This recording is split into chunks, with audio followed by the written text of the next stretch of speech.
Hello, welcome back to another special episode of SDS Exclusives, we call it. Once again, I'm here with my co-host, Fuad.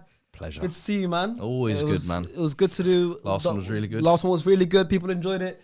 So you know what? We brought it back and we've stayed on the theme of Dutch football. Why? Because, you know, we love the Dutch. We have Dutch connection. We both hold the passport. Still yet to speak the language, but that's fine. Don't worry. We're learning week by week. We're gonna learn a little the something. more Dutch guests we have, don't worry, we'll learn more. So yeah, like I said, we're staying on the theme, and today we have two huge guests, two people who have great careers, you know, who have played at the highest levels. We've got Albert Elia and Royston Drenthe. Hey. Make some damn noise. Bedankt hè, dat we mochten komen. Yeah, I Start agree. in Dutch. Someone get the subtitles on. Someone get the subtitles, yo. Alles goed, everything good. Ja, alles goed met jullie? Goed gedaan. Nice. Nah, thanks for coming on, guys. Of course, it's going to be an amazing conversation. We're really excited to meet you guys and have this conversation. We've been talking about it for a while. And yeah, I mean, listen, we're going to start from the beginning. Both of you from the Netherlands. Yeah. You grew up together, surely, right? Your Yeah. careers went different ways. You know, you played different teams, big clubs all over. Both of you played here in England as well. Same age as well. Yes. But yeah, same age. So 87. Same age. did you guys play against each other growing up in youth system Yeah. and with each other in the national? Yeah. It was like I was playing for Feyenoord really quick in my youth, and he was playing for ADO Den Haag. He's from Den Haag, and I'm from Rotterdam. That's like basically 20 minutes in From car. each other. Yeah, from Yeah. each other. And then whole youth, and then you come in like in the Dutch teams together and that kind of stuff. And then first of all, it was like at Hague and Rotterdam. Yeah.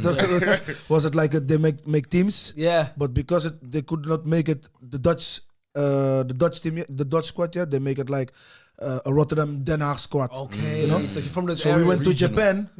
You were in Japan squad as well. Yeah, we went to Japan when we were 12 years old and that kind of stuff. Yeah. So I know him all my life already. So What was it like kind of growing up in those early days? Because Babels we had on last week and he spoke about it was rough in Amsterdam where he grew up. Obviously Rotterdam, different For city. me- Den Haag, different city as well. Voorburg, if I'm not mistaken, in Den particular Haag. as well. Yeah. I'm born in Voorburg, but Yeah. Den Haag is the same. But what was it like kind of growing up there before football even? basically, you have to see like in 1990, I was 3 years old. There was the first thing in life started that my dad came.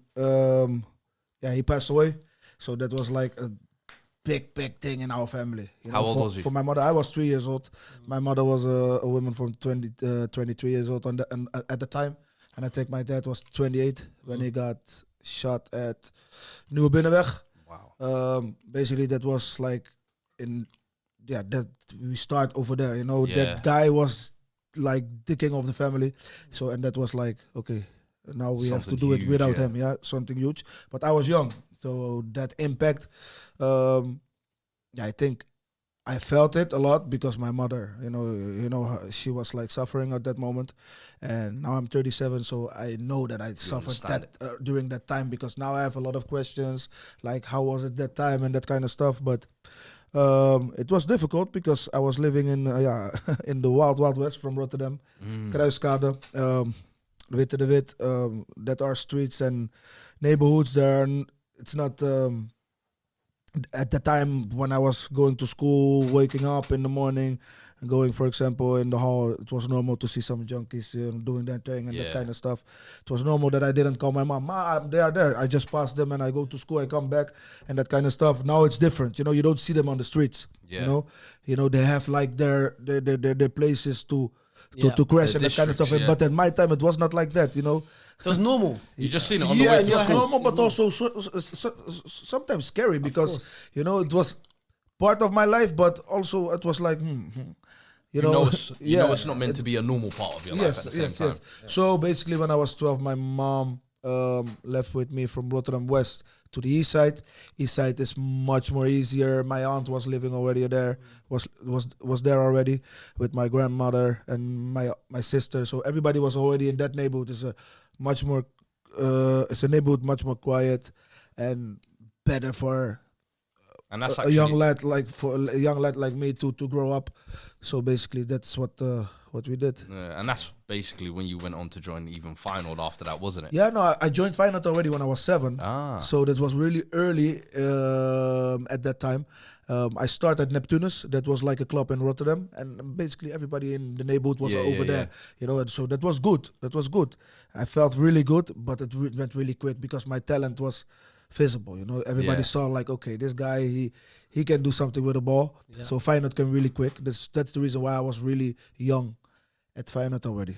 Yeah. Okay. Was it the same for you? Yeah, what's Den Haag like? My Den Haag is a little bit easier, but maybe you see the documentary from Crips from Holland. No, I haven't. Oh. The Taghi. No, I haven't. Teach me about it. So is this like? Yeah, the guys who was working for Taghi, they come from there. Wow. And they are friends of my brother. Oh, wow. And yeah, my brother, I'm with my two brothers and one sister. So when I was 8, from when I was born till 8, my father was working on the Shell. He was bringing oil from other parts of India and then go there. I saw him maybe three weeks in a year. I saw him. Wow. And then I start to play a little bit football, and then he come to live with us. He was fully involved. My life was easy. I was living with my mother's sister. I was one of the 6 kids. So 6, big family, yeah. I mean, we know big families as well. Yeah. I'm one of 7 as well. I'm one of 5 as well. Yeah. Everybody's sleeping on the mattress in house. Every Saturday, Sunday was like party in the house because sometimes my sister, my mother's sister, and her man, they go and there was party in the house, and you know, it was a good time, but it was also not if you are one of the 6 kids. So and it's not your space, you know. Yeah. He's also in Dutch we would say laatbloeier. He's one of the last ones from his mom. Oh, okay. He's the young lad. The young one. See that you're the young one. You get looked after and everyone's like, hey, come here, go home. I'm the only child of my father. Okay. And I'm the only child, and I am the only child of my mother. Okay. You know, so my mother have only one guy and one boy, and that's me. And that's the only I have sisters. Yeah. Sisters and brothers, but that's from my dad. From my dad, yeah. Half siblings. Yeah, half siblings. Okay, so and did you grow up? So you grew I up. grew up with my mom as an only child. I grew up as an only child with my mom. You know, and you grew up in a big household as well. So it's different kind of. Did your family support you guys when you got into football initially? Because obviously football in Holland, Netherlands is big culture. It's I big. don't want to fight, so. I don't want to fight here if they're gonna hear it after. But in the beginning, everything is good. Yeah, you know when you start to play football. No, but I have to mention. I have to mention this because my uncles were there, for sure. If I'm gonna talk about Oom Patrick, that's the husband of my mother's sister, Helen Drenthe, Winston Drenthe. Yeah, you know they're all there because. Basically, I was that guy. Like I lost my dad, so I got some extra love from every cousin, every aunt. You know, because it was sad. You know, I lost my dad. I was 3 years old. Of course, such a life in front of me with my mom and that kind of stuff. But basically, they were supportive. Yeah, they were supportive. And it went quick because I went quick to Feyenoord, and Feyenoord is the biggest club of Rotterdam. So basically, they were like, okay, it was always like. A day out on a Saturday, for example, and tournaments in Germany, you know, and that kind of stuff. So all the family came always with my mom and my stepdad. Every tournament where I was with Den Haag and his mother was there, I always stay next to his mother. Always. And he was always, hey, go away from my mom, man. Go away. Because his mother was always making the Suriname toko here in Holland. Yes. With the bakkeljauw. Yeah, and his mom was always making it. So you always good food and that kind of stuff. You know? And I was always the guy from outside. Yeah. And they was like, hey, what you doing here? Go away, man. You're out of the house. Go away. I'm trying to get something. I'm trying to get And afterwards, then he went to Ajax. He went to play for Ajax Youth. So then we always will. Rivalry. I was going to say, because you went to Ajax for 2 years, if I'm not mistaken. Was that... You see, the games were crazy. It was crazy. Even at youth level? Yeah, youth level. Because I'm thinking, you're just kids. You're 11, 12. No. We are talking about a lot of boys who we went professional afterward. Northern Amrabat, Drenthe Elia, me, Jermaine Lens, Jeffrey Sarpong, Johan Plat, that kind of stuff, you know, and Robin Kieft, the son of Ben Kieft. Robin Kieft. You have striker. You have like Narsing. Narsing, you know, the two brothers. Yeah. So many such of good yeah. players, but hoe zeg ik dat? Onze lichting. Because we had the guys from '87, but for example, the guys from like Nigel de Jong and others, they were destroying Feyenoord every time. But my guys really destroyed every time. You guys are we won like on their own tournament in Amsterdam, 6-1 in the final and that kind of stuff. And I was going good on that kind of stuff. Yeah, I love that. But for example, the other teams, always a they destroy rivalry and Feyenoord. different age groups. You're like always destroying Feyenoord. And I was playing on the midfield. Number 6, number 8. But he's a striker officially. Yeah.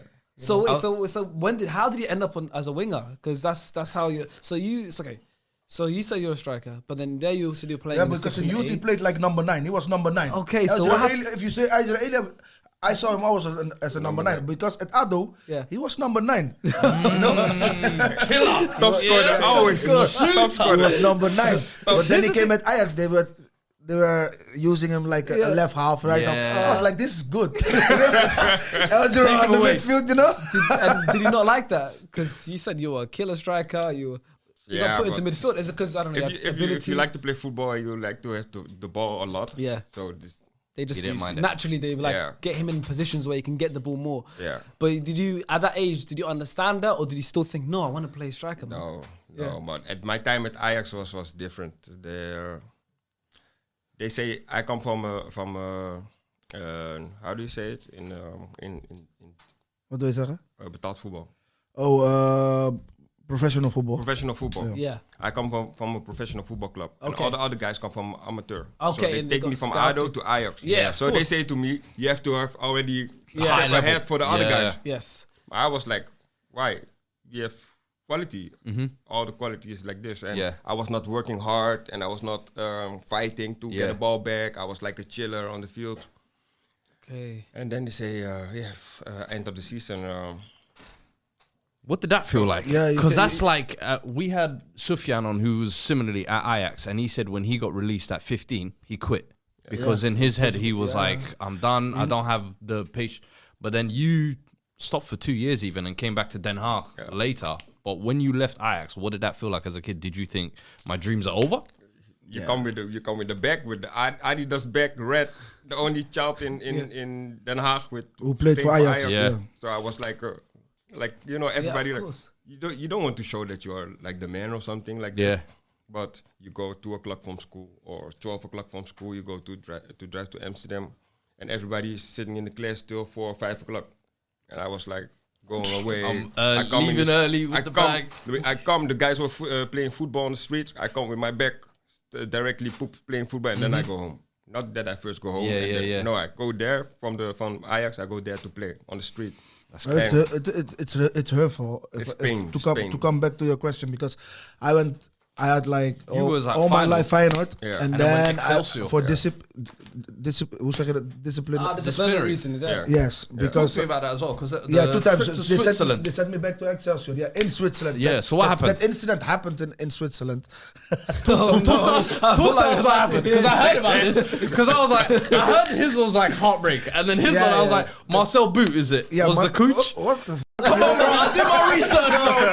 I do my research. Yeah. So obviously he was your coach at the time. You don't go to Switzerland. Yeah. Talk to us what happened in Switzerland. Marcel Bout was not my coach. Marcel Bout was the coach of the under 16 on that moment. Right. Yes.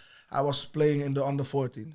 Yeah, and then the half shoot is like you guys, Albert Stuivenberg. Yes, Arsenal. Yes. He was the head youth of that moment. Yeah, okay. Yes. Head of development. Yeah, you guys know him like we know Stuivenberg now. Yeah. And he's a decent man because I saw he's now. I don't want to say he's now a decent man, but basically the first time that I could speak with him with like an adult was like 3 years ago at Ibiza. Oh wow. You know, there before was it always when I was a young lad, and he had always that grumpy face. Was really serious. And strict. If you didn't have the quality, he was like, "Bro, you are not Feyenoord. You have no qualities for Feyenoord." So he was really hard for us, you know. So I knew him always like that, grumpy guy, you know. Yeah. So basically, we were in Switzerland. and we had to share rooms with 7 players, seven players over whole the tournament. Okay. So basically, everybody had his bed. Somebody, some boys, some lads brought the PlayStation. Some lads, we had everything. Yeah. But basically, I was that guy. If you like canceling me, I'm getting, sometimes it's okay, sometimes it's normal. So now I want to go in the room where the guys were playing PlayStation. They locked the door. So I was like, what the f is this? Not normal. Yeah. Nobody opens the door. But now I'm with a guy. His name was Doris van der Voort. Doris. He was like a striker. Crazy right winger, fast. Yeah. But just a normal Dutch guy. Yeah. But he was like with me. But he was looking to me. He was like, "Oh, Roy is getting angry. What's we gonna do?" I was like, "These motherfuckers are not opening the door. What we gonna do?" So what did you do? So going back to my room, and 4 guys from my room, they were in that room. Okay, so they were there as well. So I got angry. I took like a Game Boy, PlayStation, throw it out of the window with stupid intention. I was like, okay, you guys want to f with me? Okay, then we got young and stupid. I took like a toilet bag. There was like some Nivea cream and that kind of stuff. And I threw that also out of the window, but that came on a car. But we couldn't see because it was dark. We only heard boff. Okay, so you just froze. So next morning, no, all that Nivea cream was all over that cars, over the cars. That's the reason why Marcel Boot, straight away, like one of the guys, he did that, So he came, we had like a meeting, and he was like, yeah, we got complainings that somebody threw something out of the window, and I want to know who it is. So everybody, but it was only me and Doris, so, or he would snitch me. Yeah. And I was looking to him from, bro, No. So basically, I didn't say nothing. I was like, f off. I'm not going to say something. And I was like, Doris, bro, don't do it, No face, no case. No face, no case. So this went on like 2 weeks. And I think that Albert Stuivenberg took Doris van der Voort at the part and he said like, I know you know. Oh, yes. He put pressure on him. He said to him, listen, I'm going to send you away if you don't say what you saw that day, Yeah. And he snitched. He snitched me. Everything. Because I also, when I was in the room, I opened like, hoe zeg je dat, kraan? Yeah, water. And I let it open like flood. All the bath was with water. Trust me, this guy was annoying. Hey, he was annoying. Yeah. When it not goes his way, bro, he's like the Tasmaniac devil. Crazy. But even when we play Pro Evolution and you make like this, you score a goal. Yeah, bro, you want like control. He breaks the whole thing. I am the guy like, why are you laughing, man? What the f***? You are playing this. Bro, you are playing pro with me just to get a laugh on me. You know what? Bro, but honestly, it is though. Go sit there, then you play like with a gap or something. Hey, you know how he was but playing? don't come sit next to me like this. You score 1-0.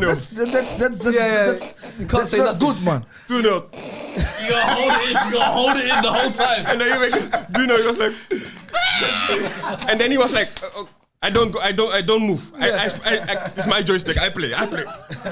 Do you think that can be related to the fact that you grew up as an only child? Because everyone, when they have siblings, you have that. You have siblings that tease you. And you get used to it. Maybe because you didn't have that, it was harder for you to deal with. If you're gonna meet my mom is gonna say I had like. It was really difficult for me to be alone. Yeah. On the moment that it was Saturday, I was happy. Friday, but when it was Sunday and I knew that all my friends had to go home again, I was like. My mom said, you were annoying, man. It was Monday was coming, school was coming, but you was thinking that it was always party. Fun.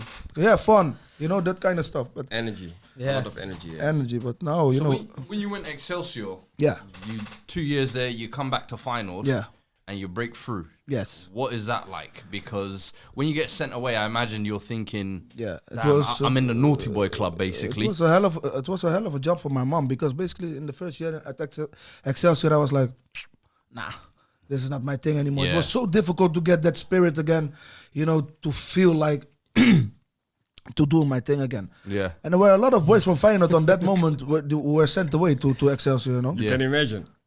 You go to Excelsior. I go back to ADO. Yes, that's what I'm thinking as well, because it's around the same time. And then we play in the highest level. We play against Yeah, each we other. played in the highest competition. First team, yeah. Highest competition. I scored. What was that like? You break through at 17 as well, young at Ardo, if yeah. I'm not mistaken. Yeah. So you're we breaking were- through we- roughly No. same time as We were well. 15. No, we were like 15, 16.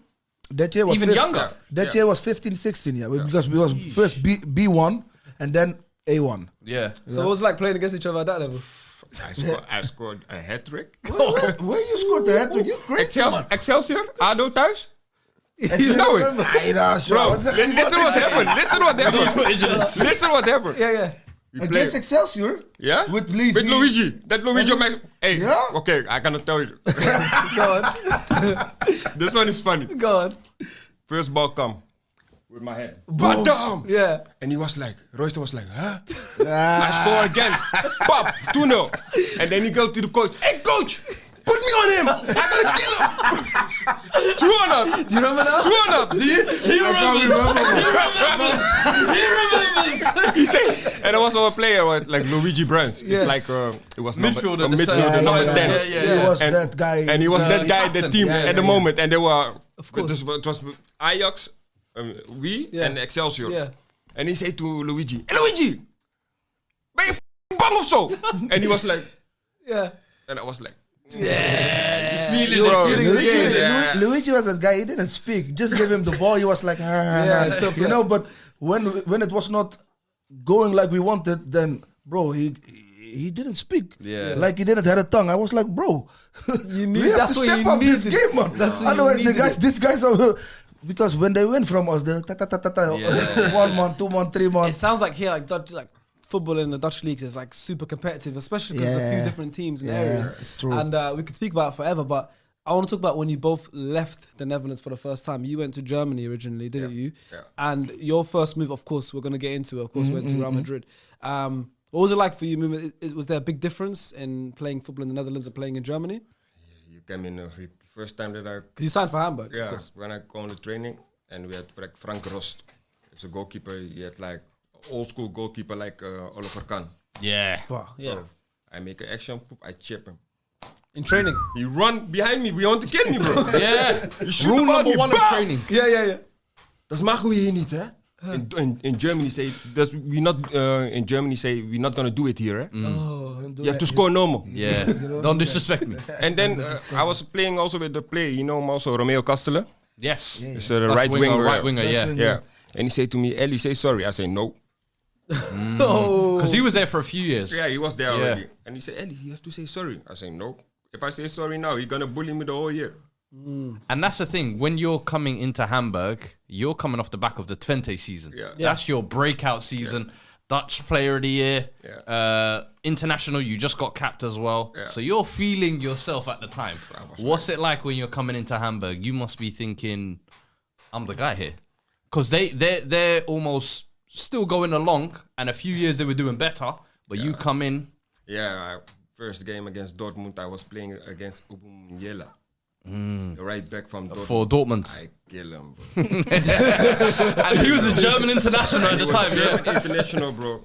And I kill him, and everybody in Germany was like, the Dutch Vlugelmeister or something. They were saying that about me. Yeah.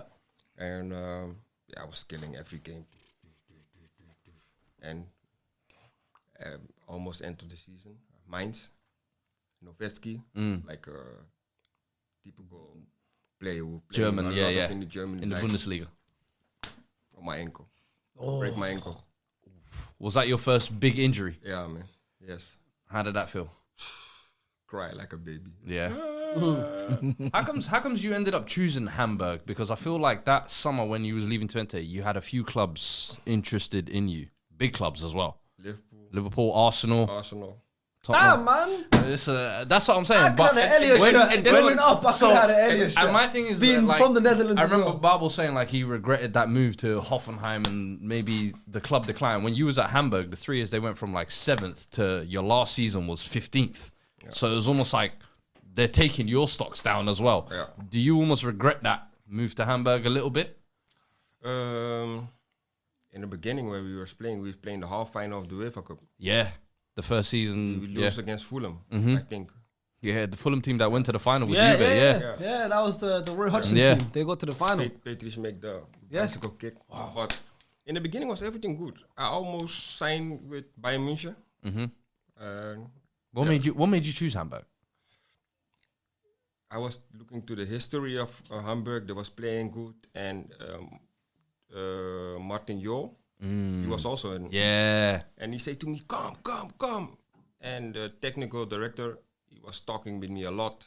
Every game was calling me after the game. Hey, we want you. Schalke 04 also say, want me. Say, Fofana, he really likes you.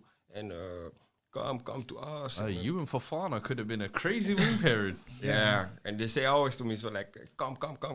And then end of the season, I was fucked up in my head. Like, I want to sign a new contract and I want to go because in the half season I can go also to Ajax.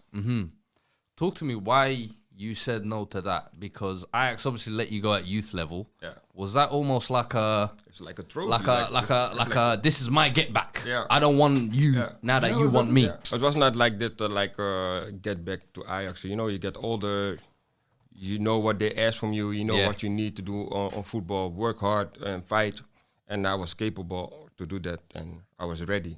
And it was not like a get back to Ajax. I was already talking with Van Basten in the stadium. My parents were there. Okay. Everything was already finished. Only they have to talk with Joop Munsterman, is the man from Twente. Twente, yeah. And at that time, Twente was like top, like number 1, 2, 3. And they don't want to sell players to Ajax. They want to sell them to the outside. And I was like, I want to go to Ajax. And he said to me, no. Yeah. Wait. And I say, yes. And end of the season, you let me go. You say that to me. I signed a new contract. Yeah. And he don't let me go. And I was like, at home, man. I don't want to go on holiday because I don't want to come from holiday and I have to come back. And now, if I have the age like I have now, and I was like chilling, waiting to the last day and relax. At that time, I was rushing. Of course, I say, I call my agent, hey, the deal have to be done now. And he was like, yeah, it's good. I will do it. That's always interesting because we don't know what it's like during transfer, as a player, because we just wait for the news. Especially now, it's even different. You see leaks, you see everything. But as a player, when a transfer is happening, I'm sure you guys obviously have made a lot of transfers, but there's probably loads that have failed. That's the thing. It's that's the the failed thing. We don't transfers that know you don't know about. Like, we don't know the process of player. Yeah. You have to move your family. You have to do this. You have to do that. We don't really know, and I find that so interesting. Whenever we're speaking now to more and more people that have played the game, they have this. So of course, around that time we were in Hamburg as well. The World Cup 2010 happened. Yeah. You went, you didn't. Sorry, the 2010 World Cup in South Africa. No, I didn't want. He went. You went. You played. I was supporter. Yeah. So that's what I want to know about, like that point of your career. How comes you weren't involved in the Dutch team? You don't really have like. For me, that time under 21, you got player of the tournament 2007 as well. So you cooked that. 2007, I went Golden Boy on that tournament. Yeah. 2010, I didn't went to the World Cup. Basically, I knew already because the coach was not calling me up for before. Yeah, before. The year after, I got my first call, and that was with Bert van Marwijk. That was against Turkey. But basically, I didn't get the call, so I knew I'm not going to the World Cup. Mm-hmm.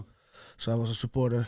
Basically, my teammates Arjan Robben, Wesley Sneijder, Rafa, they went. Of course. So that was a nice thing. But we were very supportive because I knew we changed. We built in the garden of my auntie. We put like a big screen. Yeah. And we made like every day, like every game like. And it was an amazing tournament. Yeah. It was an amazing tournament. It was an amazing tournament. I remember, and we remember because I was at that point. One of my favorites. 2010. I was like a 14-year-old kid in school. I was the kid that was born in the Netherlands, so I was super proud. I was like, I'm a big Holland fan, Netherlands, blah blah. And of course, that tournament almost did it. Won every single game. Arjan Robben. Well, Arjan Robben. You know, I watched it back last night again, just to refresh my memory. Yeah. I got angry all over. I can't lie. It's crazy. It's crazy. Bro. It's very crazy. Iker Casillas, he's cocky. And that's your teammate as well. He's a cocky guy already. Yeah. But he went really cocky over the year, man. As I said, I would love to hear that because, of course, we're going to speak about you and Real Madrid. And, of course, that was the time Yeah. Iker Casillas was your teammate. A lot of the Spain players were your teammates that won the tournament. Of course, the Dutch players that played for Real Madrid as well. So it's like, I want to hear from you. But you were there. Like, you were there. You played during the tournament. You even played in the final. You came on for Dirk Kuyt as well. Obviously, it was an extra time winning goal. It was a heartbreak. But did you think if it went to penalties, were you going to take one? That's the first question I want to ask you. We had really, the whole tournament, we had lucky. The goal from Gio from distance. That's what I'm saying. In Uruguay, Bro, I never see a goal like that ever in my whole career. Crazy goal. And the World Cup, I see it live. I was behind the ball. I was in the ball line. I was walking. In Cape Town. I was doing my warm-up. And I see the ball fly and I was like, have you ever seen him do that in training or anything? Yeah. No, he's capable of that. He was capable of that. in his locker for But sure. in a semi-final In the of semi-final. a World Cup. I think the tournament, he don't come over the midline. See? He didn't even get He passed, poop, he shoot the ball diagonal, boom. I couldn't believe And it. everything what we did It was magic. from the game against Brazil, Yes, Wesley. I think maybe after 10 minutes, Yeah. it was already 1-0 for them. Robinho 1-0. And Kaka, they were playing like us, thinking- and we were sitting on the bench like this. Everybody, and then the best from my work said to me, Ellie, you have to walk. I was like, me? I start to walk. I was like, slow down. Yeah. I was That was walking. the other time Brazil, huh? And I was crazy. 45 minutes. Second half, bam, 1-1, Yeah. 2-1. He don't even look at me anymore. Now you want to come on. Van der Vaart come inside. Avalai come inside. I was like, hey, Twain, I'm here, man. And then Huntelaar come for 1 minute. He said, Huntelaar come. And I was like, Yeah, man. Yeah. That was Have the to only sit game down. you didn't play in, Yeah, innit? That yeah. was the only one. Yeah. Throughout that tournament, you was used like a impact player. Yeah. Did you thrive in that? Because I felt like you almost enjoyed that. Because you had obviously Van der Vaart, Schneider, Dirk Kuyt and Robin. he was doing everything. Yeah. I think he began with Dirk Kuyt on the left side. Yeah, on the He was- right. He was and not then it playing was good. Schneider. He put Snyder. Yeah. Snyder was, hey, no, I want to play on the number 10. And he put him Van on der the Vaart number was 10. there. He said he put Van der Vaart. Van der Vaart cannot play left wing. Yeah. And then he had one option. So he let them play first. And then if they're not playing good, he bring me inside. Yeah. But I mean, it was a bit shaky though before the tournament. Because you had to make an apology, didn't you, for something? Hold on, wait. I didn't even find this in what happened? What happened? You had to Stupid, apologize What are we talking for a about? comment. We were, To your friend. We were sitting in the hotel room. And Ryan, I was with Ryan, Gregory. We were always together. Yeah. And I was on TMF chat with a friend of me, and he said to me, "Hey, monkey." And I said to him like, "Hey, kanker Marokkaan." Yo. But at that time that I say that to him, Yeah. Ryan put the live on, Oh, live stream. live stream. So he put Was it the on, live stream on? and That Bularush come inside like this. He walk. You're alive. You're live. He told him you're live. Go away. And then he standing on the end of in the hall of where the door. Yeah. He was doing. No, We're all f***ed up. you're in trouble. You're in Now, trouble. I go to sleep. I wake up. Media storm. Derksen. Like the guy from Holland who kill The everybody. main, yeah. So, Eldro say like King Moroccan, but the cancer then. yeah, Is that- yeah. is that of course, before the we're World gonna Cup mute as it. well? Yeah, Before the World Cup. It was before the World Cup, and it caused a lot of didn't know controversy. this. I have to, Promotion? yeah, I have to crazy. apologize. But the guys, they know. I Yeah, grew up yeah, with yeah. Moroccan people around me. Like 80%, Yeah, the people where I live is Moroccan, and everybody know it. Talk to me a little bit about the playing style we played at that tournament, because Netherlands always renowned for total football, whatever. But that tournament, some games it felt like we were playing kung fu football. Yeah. Now, me, I loved it. I loved it. It was great. Nigel De Jong, Van Bommel, Yeah. like guard dogs. Yeah. I love that. It was really I concrete. want to know what you was that intentional from Van Marwijk, or was that circumstantial because of how the tournament was just going? It is like that. That's his style. The way to the World Cup, Yeah. you don't lose one game in the whole series from the Yeah, yeah. to the road to the World Yeah, Cup. yeah. Van Bommel is Cameroon, Japan. Van Bommel is with Bert van Marwijk, his daughter, so he's going for him through fires, my friend. I love it. He's going through fires for that guy, man. makes sense. You know, if I put my friend, you know, Van Bommel goes through walls and everything. Yeah, of course. And Nigel de Jong is de that Jong. type of guy, bro. You don't have to speak to him. He knows. I want to know both your reaction when you see the Nigel de Jong fly kick in the final. Because you're on the bench seeing this. So what's your thinking? It's normal. It's normal. It's normal. Just another day in the office. But from Nigel, I can have it because I know he can play football. Yeah. Bro, Nigel. No, but bro, if you come to you, he starts shaking you. In the World Cup final, though. If you had VAR at the time, bro, he got like 10 red cards, man. Yeah. The Portugal game, I remember, was it a few years later where there was just multiple... 2006. 2006, that one, where there was multiple yellow cards given out as well. I remember Van Bommel was heavily involved in that one as well. Yeah. Van Bommel was a sketchy guy, bro. It's crazy. But this is of the old school. You're never going to see players like that anymore. Yeah, no, it's true. You're never going to see players like that anymore. Yeah, but it's I miss those players. Yeah. Those are the players I grew up loving. I wanted to be like De Jong, Van Bommel. Yes, but VAR, as long VAR is there, because there are players who are like that. Yeah. But they know, bro, everything, you see everything now. You cannot do the old things like you know. Yeah. Fucking somebody up or say something in his ear and that kind of stuff. It's hard now. Everything is on camera. Yeah. Balance was good there because Yeah. you had those hard men, but then also you had Ian Robin, Wesley Sneijder, Rafa van der Vaart, Van Persie, all these kind of players. But I want to specifically talk about the final. What is it like, the build-up? You're going to a World Cup final. The whole country, everyone, maybe all your friends are messaging. Everyone wants tickets, maybe. Like, what's going on? What's the build-up? What's that like? You don't know. You don't know. You don't know what's going on back home. You don't know what's You're going just on. in South Africa. When we come back, That's when you hear about it. we were on the helicopter. We were on the helicopter and flying to Amsterdam. Yeah. Whole Amsterdam was orange. Wow. Even though you didn't win. And we were on the final. Wow. And every game, everybody was like, Elia, good. And they was treating me like I was a god or something. Crazy. For me, was it like 30 minutes? And Yeah. I play my game, but if you come back and you see the newspapers and everything was full. Maar if you're there, you focus only on training, The football, tournament, and get to the the next day. reaction. Wow.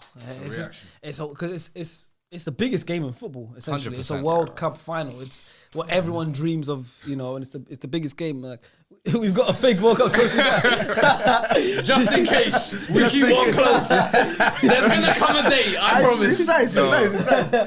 Like, it's a nice trophy. It's a big match. So were That's the you pinnacle of aware football. in the moment? Did you know I'm playing in a World Cup final, or did it maybe after your career you realized, wow, Dreaming. Now. yeah, it hits He you called now, his man. last son Dream, so he was dreaming, Dream. man. Oh, nice name. I like that. So yeah, World Cup time 2010. Those kind of times you were at Real Madrid. At Real Madrid, So, yeah.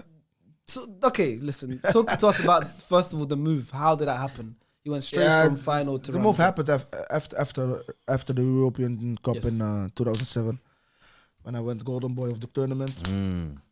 So there, like, a lot of things happened, A lot of things happened. I know I went on vacation to Suriname, and in that moment, my agent was like, okay, sometimes I'm going to give you some calls, and then you're going to have some precedents and that kind of stuff on the phone. Yeah. So basically, you speak with everybody. Everybody says, like, he wants you because of what you did on that tournament. That move, it was crazy because I was young and I didn't know what was gonna happen in Spain.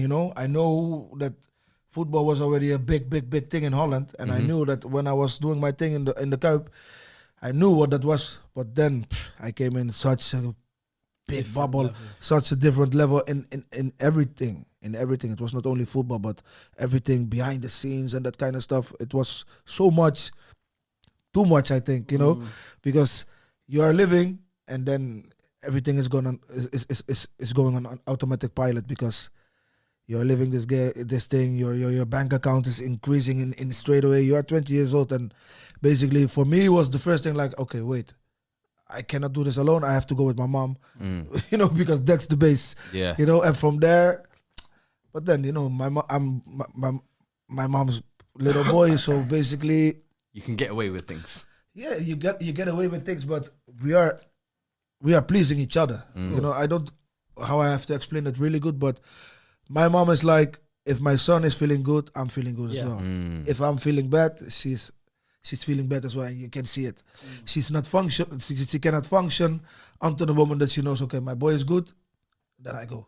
You know, for example, when I speak to her in the morning, yeah, I'm good. Yeah. I just woke up. Oh, okay, I'm going to work. But if I say to her one bad word like, Mom, I don't feel good, or I have the flu, that woman is like... Wow. World War III. Yeah, you know? So that was the first thing, but then, that crazy thing. Because you come with your mum, and then also in that same summer, you signed with Schneider and... I signed together with Schneider. And Robin. Does that make it easier on the pitch? A week after Robert came, you know, does that make it easier because you have like Dutch guys around you, and then your family comes with you as well? Ruud was already there. Ruud was already there. Yeah, so that was for me and Wesley was booming because Schuster was. Yeah, what Rafa van der Vaart, was he there before or after? He came after. After. Okay, after. So at that point, you had so many. Yeah, he came when Pellegrini. Took it over. Yes. Then Rafa came. You know, too much. So many, but Raul was killing them. Yeah. I want to ask him. Raul was really like that. We had to learn the Spanish language straight away.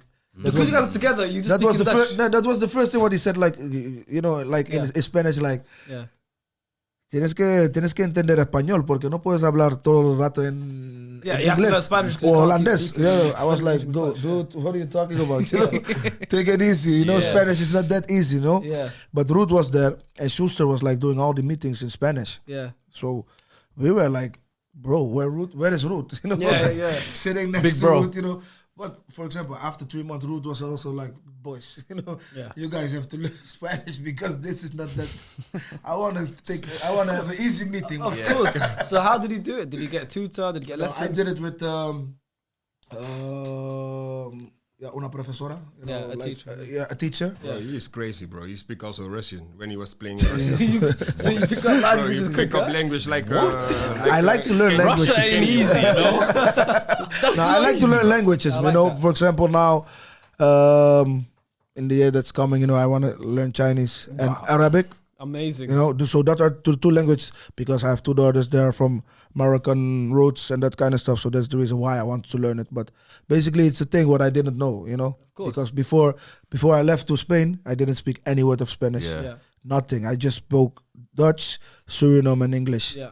So that was it. So basically, in those years when I was playing football, all those languages, I got. What's it like now when you're at Madrid? You're learning the language. Yeah. You got your little Dutch teammates there with you as well, but training with the big Gutis. Because it's one thing being the top guy at Feyenoord, but then when you go, as you said, to Real Madrid, it's a different kettle of fish. I knew it was a different level, but I was so young and I was in such a paradise. A lot of things I forgot. You know, it was because it went in. I saw things what I didn't. It's not normal to see those kind of things. Like nobody's gonna see them. You know, I saw a lot of things behind the scene and a lot of great things. You know, I was walking in that dressing room.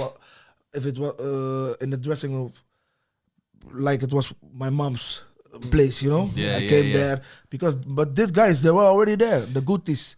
Guti was already 30 plus. Raul was 30 plus. Michel Salgado 30 plus. Michel Salgado was my guy in, for example, football tennis. He was my my companion. My teammate. He was so competitive. He didn't want to lose any game, but we were playing against Guti, Raul, and they were competitive as well. Yeah, you know, and that's the old guard. Yeah, they were the old guard. You know, now we are talking about Iker Casillas. So those 5. Sergio Ramos. He was. But Sergio Ramos was like good for his age, but he was from Sevilla. Yeah. These guys, they were like Galacticos, full Real Madrid. They came from youth, you know, so they were managing it. When Guti was not playing, for example, if he was seeing like, listen, I'm not going to play, bro, you had to have like a good skin because Schuster, he's going to throw everywhere to him. And he goes out of the meetings and that kind of stuff. You know, he was capable to do that. And then the next day, nothing happened because Florentino Perez or Calderon, it was Guti. They couldn't send him away. It's their club. Yeah, it's you know. Raul didn't do that kind of stuff. Michel Salgado also not. But Guti was like, bro, If I don't play, it's problem. He's always been one of those like streets won't forget players. But even now, he's got that character. He's on TV in Spain. He's that kind of like fiery person. You can see that as a player, he must have been that kind of leader as well. Yeah, Guti was the type of guy like he didn't care to show the outside that he liked to party, but that he's also one of the best players of Real Madrid, and he took care about me, Wesley Sneijder. He said like, listen, if you guys want to go out, just go with me, just to not make it like crazy, you know, that people are gonna talk and that Real Madrid player was there, and so we were with him, you know, and he got us, you know, that was crazy. For me, it was crazy. You're a young player in Real Madrid now. Yeah. And you liked company, you liked friends. I'm sure you liked to party a lot as well, didn't you, Royston? That time? Yeah. Yes, that time was. You say yes? Yes. I know this guy brought 30 of his friends from Holland. 40? Oh my god! 50 friends. I want to hear 40? about this. That's low. That's low. Because this is like when one of your friends makes it at the biggest club ever. Of course you want to hang out with him. Of course. Yeah. But you're obviously, as you said, you love having your friends around on the weekends when you was young. Yeah. Now when you're at the biggest club, is it the same? You want to have everybody On the around? weekend, I'm going to be honest. Suriname- I heard there's a game on the Saturday. You're having parties on the Thursday. Yes. No. Friday, Wait. Let's get it straight, you know. It depends. It could be that family was already over. Okay. You know, Yeah. because I had a lot of private parties that everybody came over and everything, but most of the times the parties were after the game. Okay, you know, yeah. but most of the family was already there, so basically you have always a little party at home because everybody's there. Most of the times I didn't put my families in hotels, so everybody's at home. Staying with you, so you know, so you are there, for example, in the game room, so fully everybody put it like it. So those arrow bats, like mattresses, air mattresses everywhere. chilling over there in the same spot, and I was like, oh, that's my thing. You know? I'm not going to sleep. I'm sleeping over here with you guys. Man. You also hang with the community. And my wife was like, come to bed. I was like, fuck off, man. I'm here with my cousins, man. Hang with the boys, man. I'm here, man. He's got a Clasico on the weekend. I love this. This is real life. This was always like that at home, you know. Wow. Yeah, I love that. I couldn't help. That was my thing. Marvel, I remember last week was saying like most expensive thing he bought was like $100K bottle on a night out. What would you say? Could be like? in Miami. Yeah, 100% in Miami. I was there. You were there. Oh, you was there? Yeah, we were out there in Miami, man. But it was not his mistake, eh? Who's? Other guy ordered the bottle. At the beginning, for us, was it like, because I signed at 20 years at Madrid. So I was like to my mom, like, I want to go to the United States. And she was like, okay, so wait till until you're 21, then everything is legal. Then you can go in every club and everything. Yeah. So we, for example, he made transfer to HSV, but Ryan to Liverpool, me to to Real Madrid, but Johnny, so all the boys. So we were talking from, okay, what we gonna do? 21, Miami. But with Ryan, I was always thinking like, dude, how do you know all these people? Because I knew a lot of people and I was big because I was playing for Madrid. But this guy, he was like, knew every American person, man. I was like, what the is this, man? I was the Madrid player. How do you know these people, man? You know, but he was like half American or something. Right? He suddenly had the accent when he was there. Accent changed, everything. Crazy, man. No, I can imagine. But back at Madrid, so when all the Dutch players were there, you know, was it a big thing back home? Like, there's 6 of you. I think it was like was there 6 Dutch players at the same time? 5 or 6, yeah. I think 5 or 6, yeah. I think with Klaas-Jan Huntelaar. Yeah, he Huntelaar came as in well. January. He came in January. We were out because it was Ruud, me, Wes, Rafa, Robin. Robbe, and Klaas-Jan Yeah, so Huntelaar. 6, we were yes. 6, yeah. Yeah, so when there's six Dutch players in the Real Madrid team all together, were you guys like, yo, this is crazy? We're all here? It is crazy. And some of you from Ajax, he's from Feyenoord, he's from like all from different clubs as well. So you guys all there at the same time. But what happens is then they all start leaving, but you don't. Me don't. No. Why?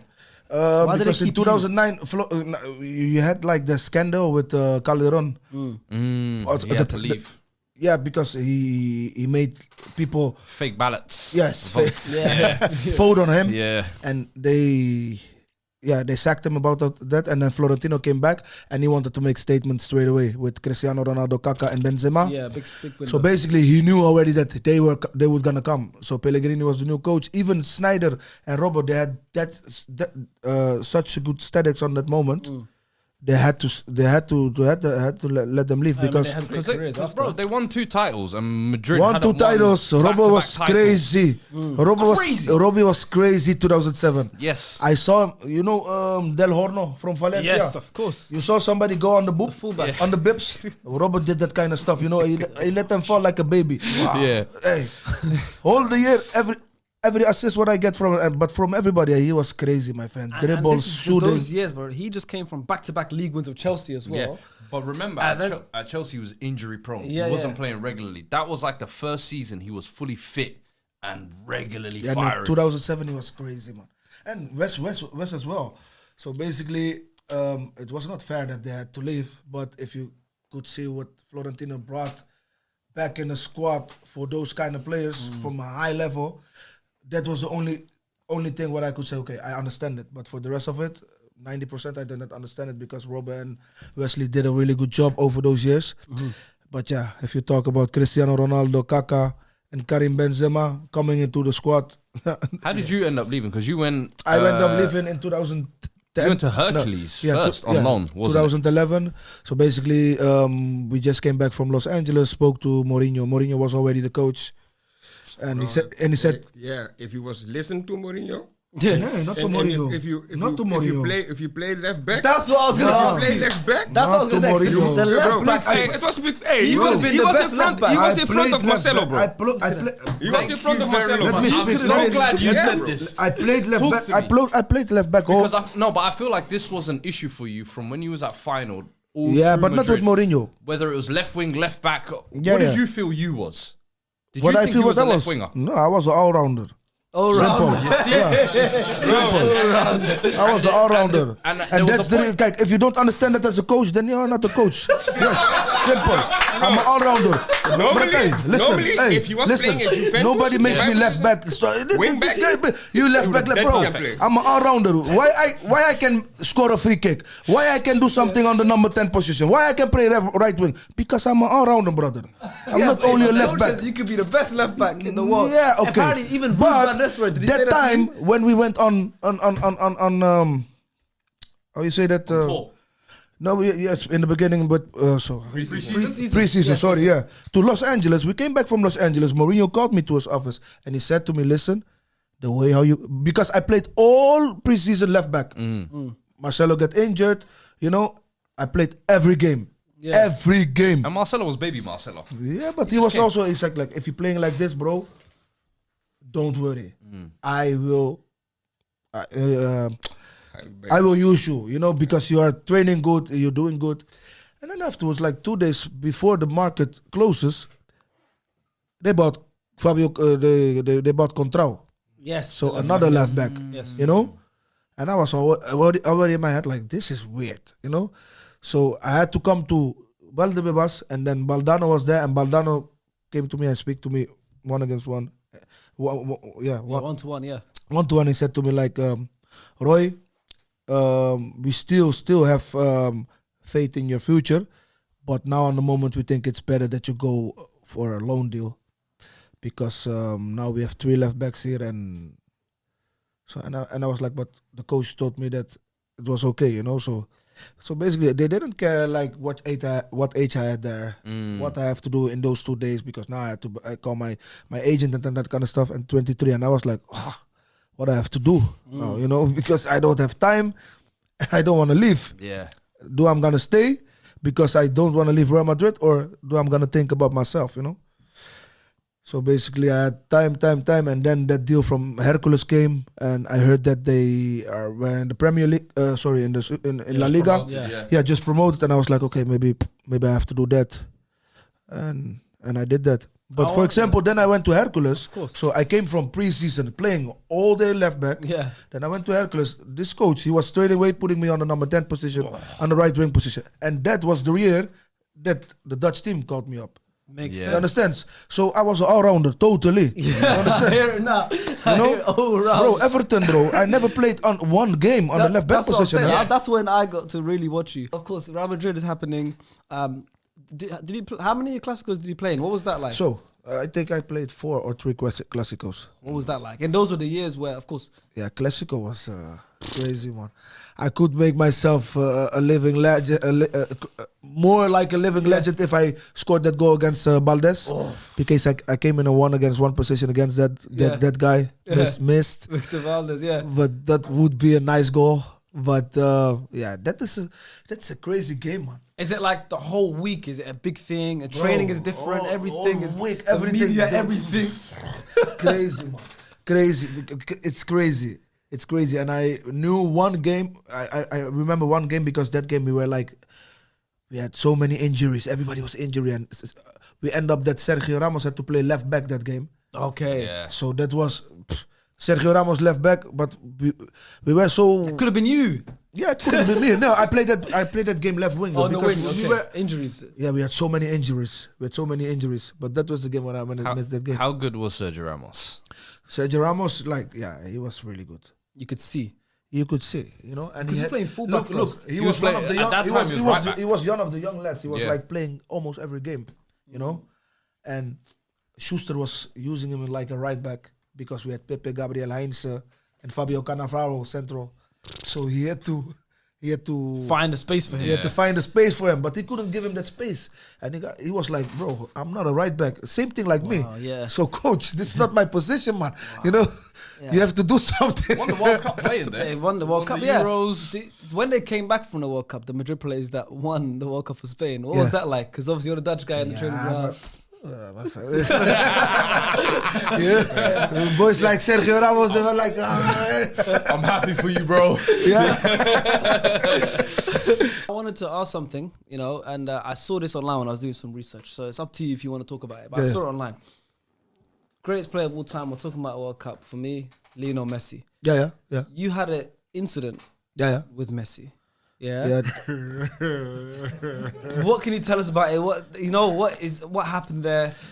Yeah, it's really simple. Look, You always fight with him. Yeah, because From the World Cup already. Not Yeah, so always. what's Not always. this On the thing? World Cup was it me? It was more Barca, Real Madrid. Yeah. But listen, Argentinian players, they have they are used to use the nigger word on moments when it's not acceptable. You understand? And they think that it's a normal thing to do every time when they want to do it. And I was not right with rightfully it. so. No, you shouldn't be. So basically, for example, what is his name again? Because he was playing for Madrid as well, but I cannot quote his name. Yesterday I wanted to talk about him as well. But Argentinian? Heinze. No, you have Gago, you have Gabriel Heinze. Higuain? Huh? Higuain? No, Higuain. They have not ended. But then you have the other guy. He was playing with me as well. He come from Valencia, I think. He was playing at Madrid as well. What is his name? Argentinian player. Argentinian player. Juan Mata? No. No, it's not Argentinian. And What is his name again, man? The defender, central. Garay. Ezekiel Garay. Garay. Oh, Garay. Yeah. Garay has this color that they call him negro. The standard word to Garay is even if he's Argentinian, negro, ¿qué pasa? ¿Cómo estás? Yeah, But in a funny way. But me, I don't really care. But for example, Mahamadou Diarra, he was like, bro, I'm gonna kill you, man. Yeah, people take it differently. Yeah. So one time he took Higuain at his neck, bro, I told you already 6-7 times, don't say this word. It's because they didn't understand, But for example, that was normal for them. So in that game, I was not playing with Madrid against them. I was playing with Hercules against them. We played also in China against each other in 2008 and that kind of stuff.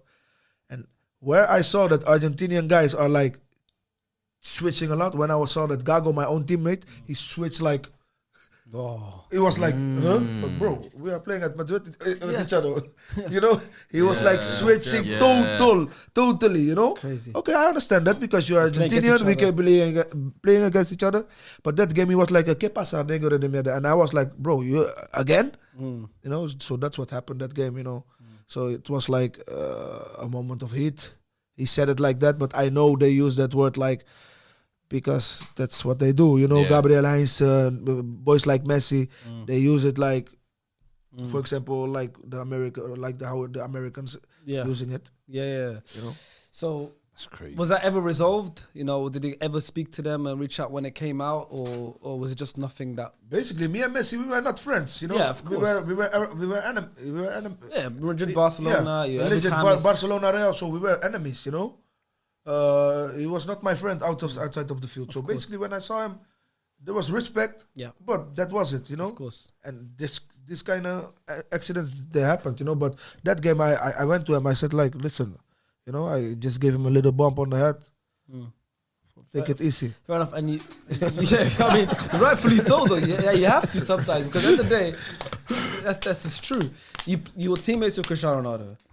Messi, of course, is. Everyone always does the Ronaldo, Messi, Ronaldo. Yeah. Your teammates with Cristiano Ronaldo. You've seen. But him play. Chris never says this kind of thing. Yeah, you know, that's the difference between that's the thing between the Messi and the Chris. You know, but that Argentinian thing, they think they can say whatever they want. It's not like that, my friend. There's a lot of there is a lot of things. You see how they act on the World Cup, my friend. The Netherlands, yeah, on the World Cup. You see how they act. You see how they act. They are like that. Yeah, exactly. Yeah, it's like I saw that. I saw it. Yeah. It was real. Yeah, give it a whirl. It was a real thing. But I was gonna ask you played with Cristiano, you trained with him, you've played with him, you've seen him day to day. Messi, you played against him, and of course you know that Messi is a different level. He's different level. Where do you weigh in on that kind of discussion with Ronaldo and Messi? And you as well, as someone who's a flashy winger. I never do discussion. I always say like, you can answer how you want. For me, it's Cristiano. Yeah, that makes sense. Yeah. Why? Yeah. Because the work ethic, everything. This is something from God. Messi is something from God.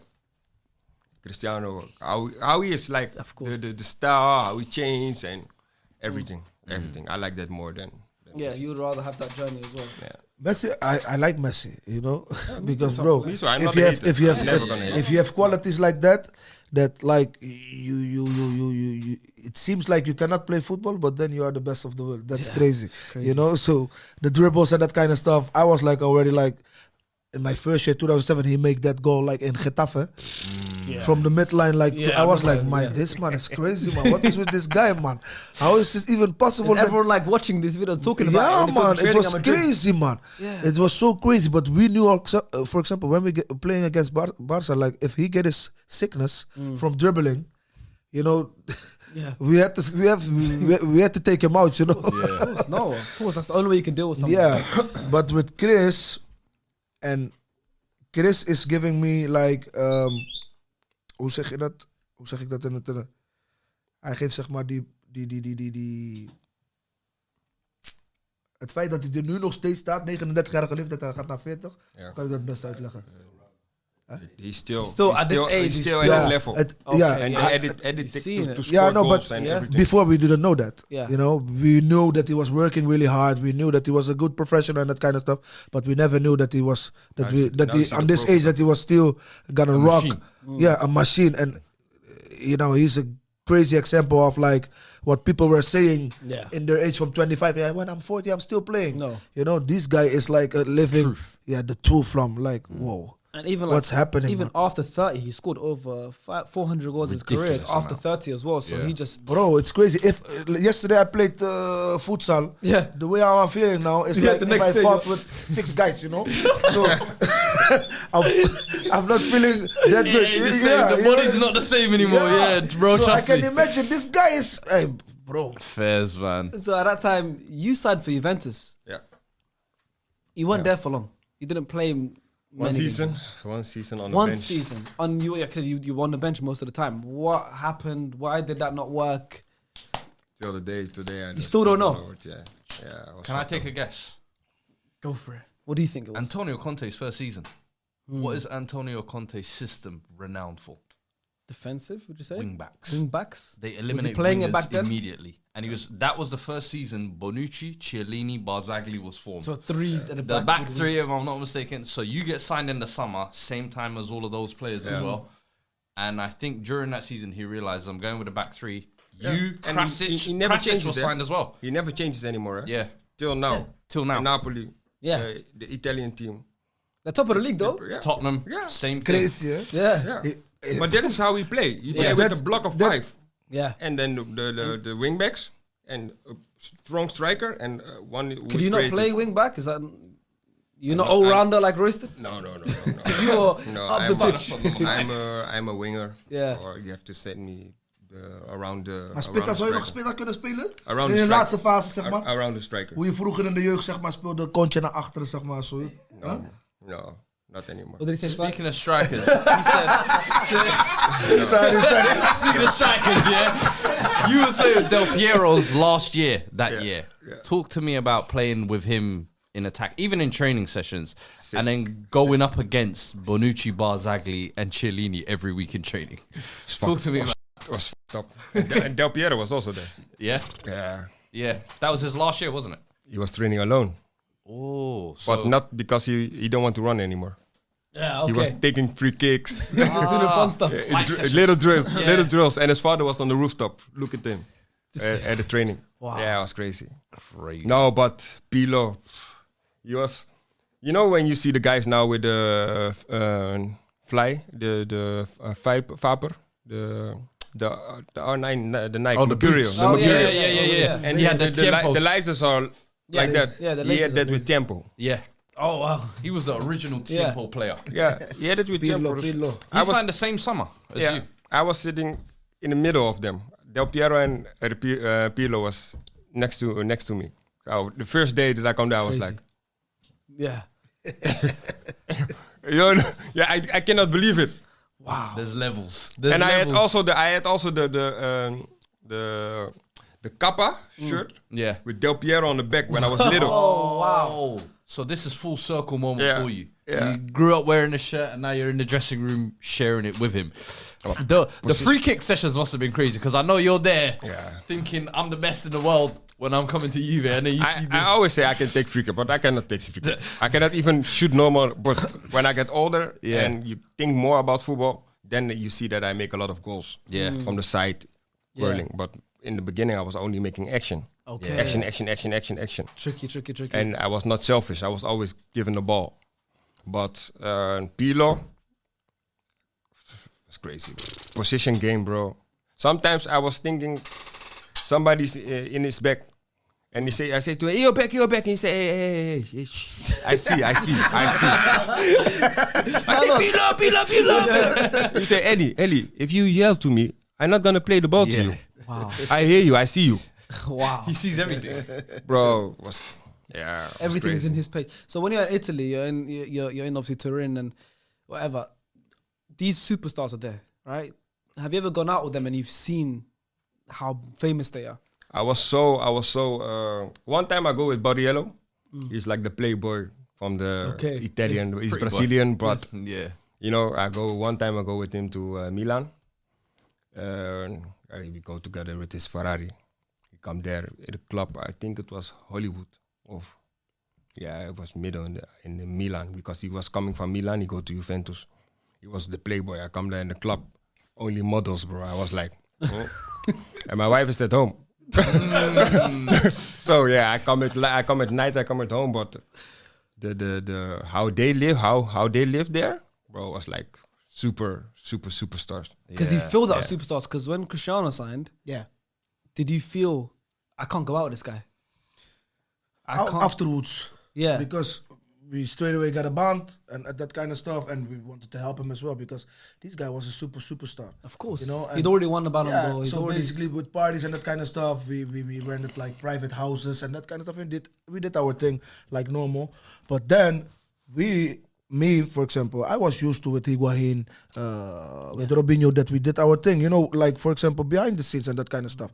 And if I went like this sometimes, you know, we could do a thing. Yeah. You know, people will recognize us, but it was on a low profile. Then one time we tried it with Cristiano. It's not possible, my friend. And I was like to Higuain, bro, we gotta leave this guy at home, man. You know, because everybody's recognizing us. You know, you stay. it's only problems, man. You know, with these guys, private or not, you know, bro. Yeah. They recognize him from far away, bro. It blew up and the not spot. only guys, women from everywhere.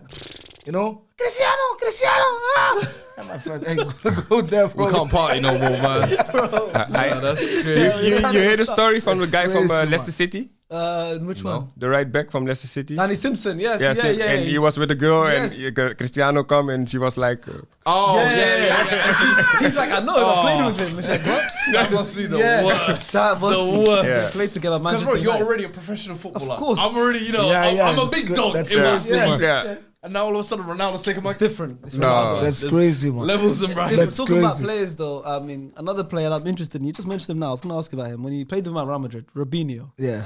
Super talented. I play also with him. You played with Robinho as well? Yeah. Of course. There you go. He also Robinho. played with So him. you both played with Robinho? Yeah. You played with Robinho? He played with him at his prime. Yeah. I play with him when he had the little belly. But he's still doing the same things. Yeah, eh? still, you can still when see he was mad. Yeah. Then, but he signed for Man City. Yeah, he signed for Man City. But That was a crazy But thing, it's a man. famous story because No, he because didn't know he was signing for Man City. 2007, he was like, Yeah. he was crazy, man. He did like everything from standing with the ball. You couldn't take the ball, and then when you was thinking like a defender that you could take the ball, he was like, huh? Very slow mo. But his salary was, I think, like 800,000 or something. It was not. Yeah. It was not even touching the million. And me, like a young boy, at like 1.6. You know, he was like, what the fuck is this? Look? Yeah. You know? So he deserved it as well because I remember a game we played away at the Recreativo Hueva. And he came back from an injury. I swear to God, he was sitting next to me, you know. And the game was going, and we came like 2-0 behind. And he was like, he said by joke like, "Shooter, cambia," you know, as a joke, you know. Yeah. And Sisto was watching him. He said like, "Okay, go to walk," you know, bro. And he let him walk. And after 10 minutes, he put him, and he destroyed that game. Crazy. 3 goals. Hey, He had his best season that year. so Yeah. he was like, my friend, I have to go. I have to make. If Madrid don't pay me, I have to make a nice transfer. You know, so he was like, bro, I'm going to Manchester United today. I'm going to go. You know, and then he was saying that every time to me. I said like, yeah. I said, no, listen, if they don't give me a new contract, Manchester United. I said, oh, nice. You know, nice. Bro, I was home. I see I see internet. Robinho, Manchester City. I was like, And look, in 2025, moving to Manchester City in 2025, no problem. It's huge move. 2008, 2007. that was not good, man. This was No, I was foreign like, this big mistake. What's Robinho? Wait, that like, You know? wait. yeah. Different Look, I play against them. With Twente. I scored. Yeah. And I remember at the time, everybody thought, yo, how did Man City get Robinho? Yeah, How? It's impossible. I think it's his agent. Yeah, give him just a said, like. "We're going Manchester." Yeah, he just said we go to Manchester. I swear. Hey, I could not believe He it. was good there. Adebayor. Almunia when he went. He remembers after, man. No, man. Now Joe was also there. Yeah, but the Nah, kid was he a was good there. team, bro. Yeah, but it was the start of their Yeah, like. yeah, it was the start. And he was Robinho was the first big money player Yeah. or like big name they signed. So and it's funny because now everyone knows the story, but Yeah. you lived it. I So when you saw it, I know were you for sure laughing? he was thinking he go to Manchester United. And afterwards, because He's so blue. He's like, yeah, man. he's taking the pictures. Like, It Yeah, must man. be the awakening. The money, He never but the told money me was that. good He never because told me that. we start preseason and Robinho was only in the gym. He didn't want to go on training field wow. because he was like, listen, if you guys don't gonna pay me more, I'm leaving, man. Yeah. But he was in his right because, bro, what he did that year before, we Cooked. He was too good, man. Needed a better contract. And they Yeah. had the same contract from when he signed from Santos as a Yeah. kid. You know what I mean? So he had still the early contract. He had the early context Yeah, still. it It was like the big Robinho. He was not even touching that million. Yeah. You know, that was for him like, nah, man, it's not gonna be like that anymore. Wow. Then he went to Man City accidentally. Then he came over to England. You played for a little bit in Southampton. Yeah. I think we're like jumping a little bit, but you did come to Southampton after Bremen. I want to talk about Bremen as well, and we'll come back to both of you playing in England. We spoke and you told me a story. You played with someone that we all know now. He's a big character, Arnautovic. Yeah. Oh, Good friend of yours. You guys. So there's a story you told me, and I want you to repeat the story. Yeah, you got in a bit of trouble at the No. club. The manager kind of banished you from the team, didn't he? Yeah. What happened? We go to our old club, Drenthe. We go back to watch a game with my friend. He was playing there. Edson Bravot. He was from Bayern München. Yeah. Hoffenheim. Played for Hoffenheim as well, yeah. You go back to Twente. He said, come, we're going to watch a UEFA Cup game here, then we're going to eat something. Marco said to me, Ellie, go, we go. Son and my wife say, Ellie, please don't go. I say, yeah, but I go watch the game and then I come back. Quick. And I did it. I did that. So Marco's brother was driving my car and Marco was driving his own car. Yeah. Een Porsche Panamera Tecart. And I had the Bentley. But I say to him, I don't want to drive, so I'm gonna sleep. So I take my pillow with me, my blanket, and I put it in the back. So they was driving to Enschede. Yeah. Nothing happened. Watch the game. After the game, pop, we go back. Back, Bremen. I drive from my house. I drive to Marcos, with his brother, bring them home. But I was sleeping in the car the whole way. Yeah. In the morning, I wake up, I go to football, and I hear something, Elia, Marco, on the radio, but my German was not good at the time. And then I come in the dressing room, and Aaron Hunt is like a midfielder. The captain. Yeah, the captain. Yeah. He say, but he's half Turkish. And he said to me, you scheiße, wat is er wieder gemacht, jongen? Maar I make jokes with him like this, so I accept it from him, you know. And he said, what I did? Say, you don't hear it on the radio. You don't listen to radio. I say, I hear my name, but I don't know what. And I hear, Elia, come. And I was like, you don't know what's going on. and I was going to the trainer's room, and I see Marco sitting like this. Head down. You already know you're in trouble. And I was like, he said, Ellie, where you was last night? Yeah, I drive to Enschede and watching a game with the old friends. And after the game, bam, I drive it home and I go to sleep. And now I come to the club. Yeah, Marco? You know, you was not in the hospital bringing your brother to the hospital. And I was like, Marco, why you have to lie about that? What's happened from Enschede to Bremen back, the police stopped him 3 times. Marco. He was asleep the whole time. And I was sleeping the whole time. And Marco said to the police, why you stopping me? Because I'm a football player. Yeah. And the last stop, and they stopped him again. And the last stop was in Bremen. And then he said to the police, hey, I can buy your salary. I can buy your life. The people go to directly. The police go to call Bremen. Yeah. And then this is your player. And I was up. And then they say to end of the season, the last 5 games, you have to train with the second team. Both of you. Yeah. And did you leave in the summer after that then, or did you stay one more season? and then after that in the summer, so they say to me, you have to come to the club and you have to train with the new season. Then you have to start with the second team. At that time, I can go to QPR, Saudi Arabia, for 12 million netto. Ooh. And yeah, that was it.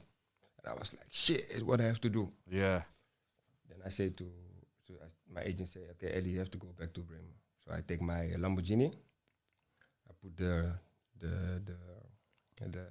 Akrapovic, the back. I put it on, and I know the first team has to train. So I was hoping that they let me go and give me all my money, and that's happened. I come in the training ground, and everybody was like, "Bro, said I'm gonna be a Nissan. Let me go. Yeah. I love it." And my agent said, "Eddie, good."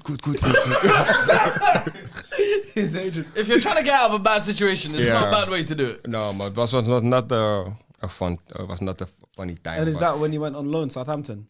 From there? Yeah, they let me go to Southampton, and then when I come back, I have to train with the second team. Back, yeah. Wow, and they want to Southampton wants 6 million to pay for me, and they want to have 8 million. Yeah. So they said no. So they Bullying. And then you went back for that Feyenoord. 2 million. No, and they give me all my money. I had 1 more year, I think. Yeah. They gave me all my money. And I was in Saudi Arabia and Al Hilal. Yeah. I was there, was searching a house, everything. They want to put me in a compound. I say, no. And then I pause, I say, I want this house. Yeah. He said, yes, good, take it. Wow. The salary was good, everything. And I had to decide till 11 o'clock. Okay. So I had the whole day, I go back to Holland and I have to I make a decision. I say, you have to call me 11 o'clock. And 11, I call him. He say, no, I don't want anymore. Oh, wow. The president from Elia. And I say, okay. That must have been a blow. No.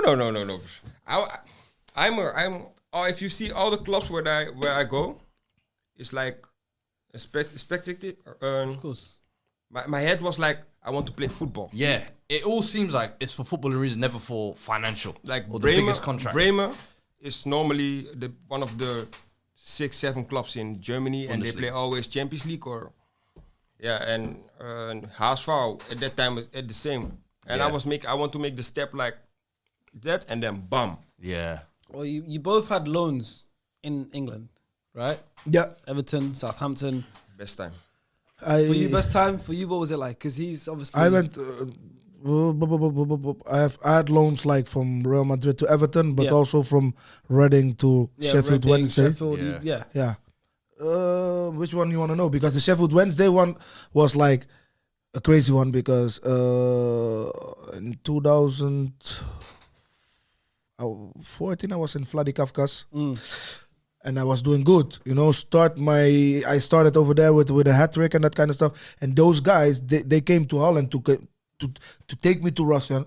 That's crazy. And to make me fit. Yeah. And I was already like in another. I was like, bro, this season it's not gonna happen.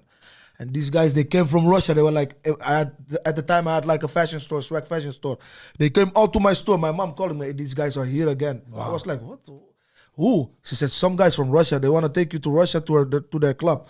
I was like, Mom, we are not going to do this, Yeah. Basically, I don't know how they did it, but I was there, Bro said I got hoodwinked into Russia. Afterwards, I was like pre-seasoning in like in a hotel in Antalya in Turkey. My friend, they were bullying me, like diet, everything, Wow. 1.5 months sauna with those Russian guys. They were like blowing in those saunas, bro. So the competition started straight away with a hat trick and everything. So basically, Russia was shocked because I came back and straight away I was blowing the competition, scoring my goals, doing my thing. But this guy, this owner of Reading, he had like a place called Maradona in in Moscow, and there were Roberto Carlos, Eto'o at the time, Mubarak Musofa. When we had free time, we came to that place because you could have dinner there and you had party there, and it was quite private. And one day, this guy he came to me on the table and he was like, "Do you want to play in England again?" I was like, "Who are you?" He's like, "Yeah, I'm the owner of this place, but I am owning Reading as well. Do you want to come?" I was like, hell yeah, let's go. And it was really quick. I swear to God, but my agent, contract, bam, England again. That's the reason. So, like that, I came back to England. But then, after like 6 months, I was doing my thing at Reading, sometimes did, but it was okay. It was not that good, but it was okay. But then the owner was gone. Yeah. And every time when I was calling him, he didn't pick up the phone. No. So I heard some rumors in the club that he was like, that they couldn't get reach of him as well. Wow. And I was like, okay. And then I saw that things gonna start changing because now the club was like surviving, and they were like, okay, but the salary of Drenthe, we have to do something now because the owner is not here, and we have to think about our club. So I was like, from first 11, I went to bench, and I was like, coach, what's happening? Did I miss something? Of course. I was like, what's going on? Yeah. But he was not giving me a good explanation. But I was too slow in mind because I had to see the whole picture already. But I didn't saw that picture. I didn't saw the picture yet. I was like, okay, maybe it's something what's happened with it. Behind the scenes. Yeah. But then Sheffield Wednesday. They knew like, okay, this is the situation of Royston. And I think Reading was also speaking with them, and then they said like, okay, if Sheffield wants to pay half of your salary, yeah, then they can take you on loan from us, And they'll pay the other half. Yeah. and then Reading stays paying the other half. But that was for them a course, big thing on they that save moment. money, yeah. They save a lot of money, you know. Talk to me about going back a few years to Everton. Yeah. Because you joined almost like a Barclays heritage team. Distan, Jagielka, Baines, Coleman, Fellaini Cahill. was there, no? Fellaini as Young well. Ross Barkley. Fellaini. And you young joined there. Ross Barkley was there. A young Ross Barkley. Yeah, but he was Ross excited. Barkley. Ross Barkley was going with Bolasie? to He was training. taking the training. Ross Barkley. Ross Barkley. And Bolasie was there. Was Balassi there as well at that time?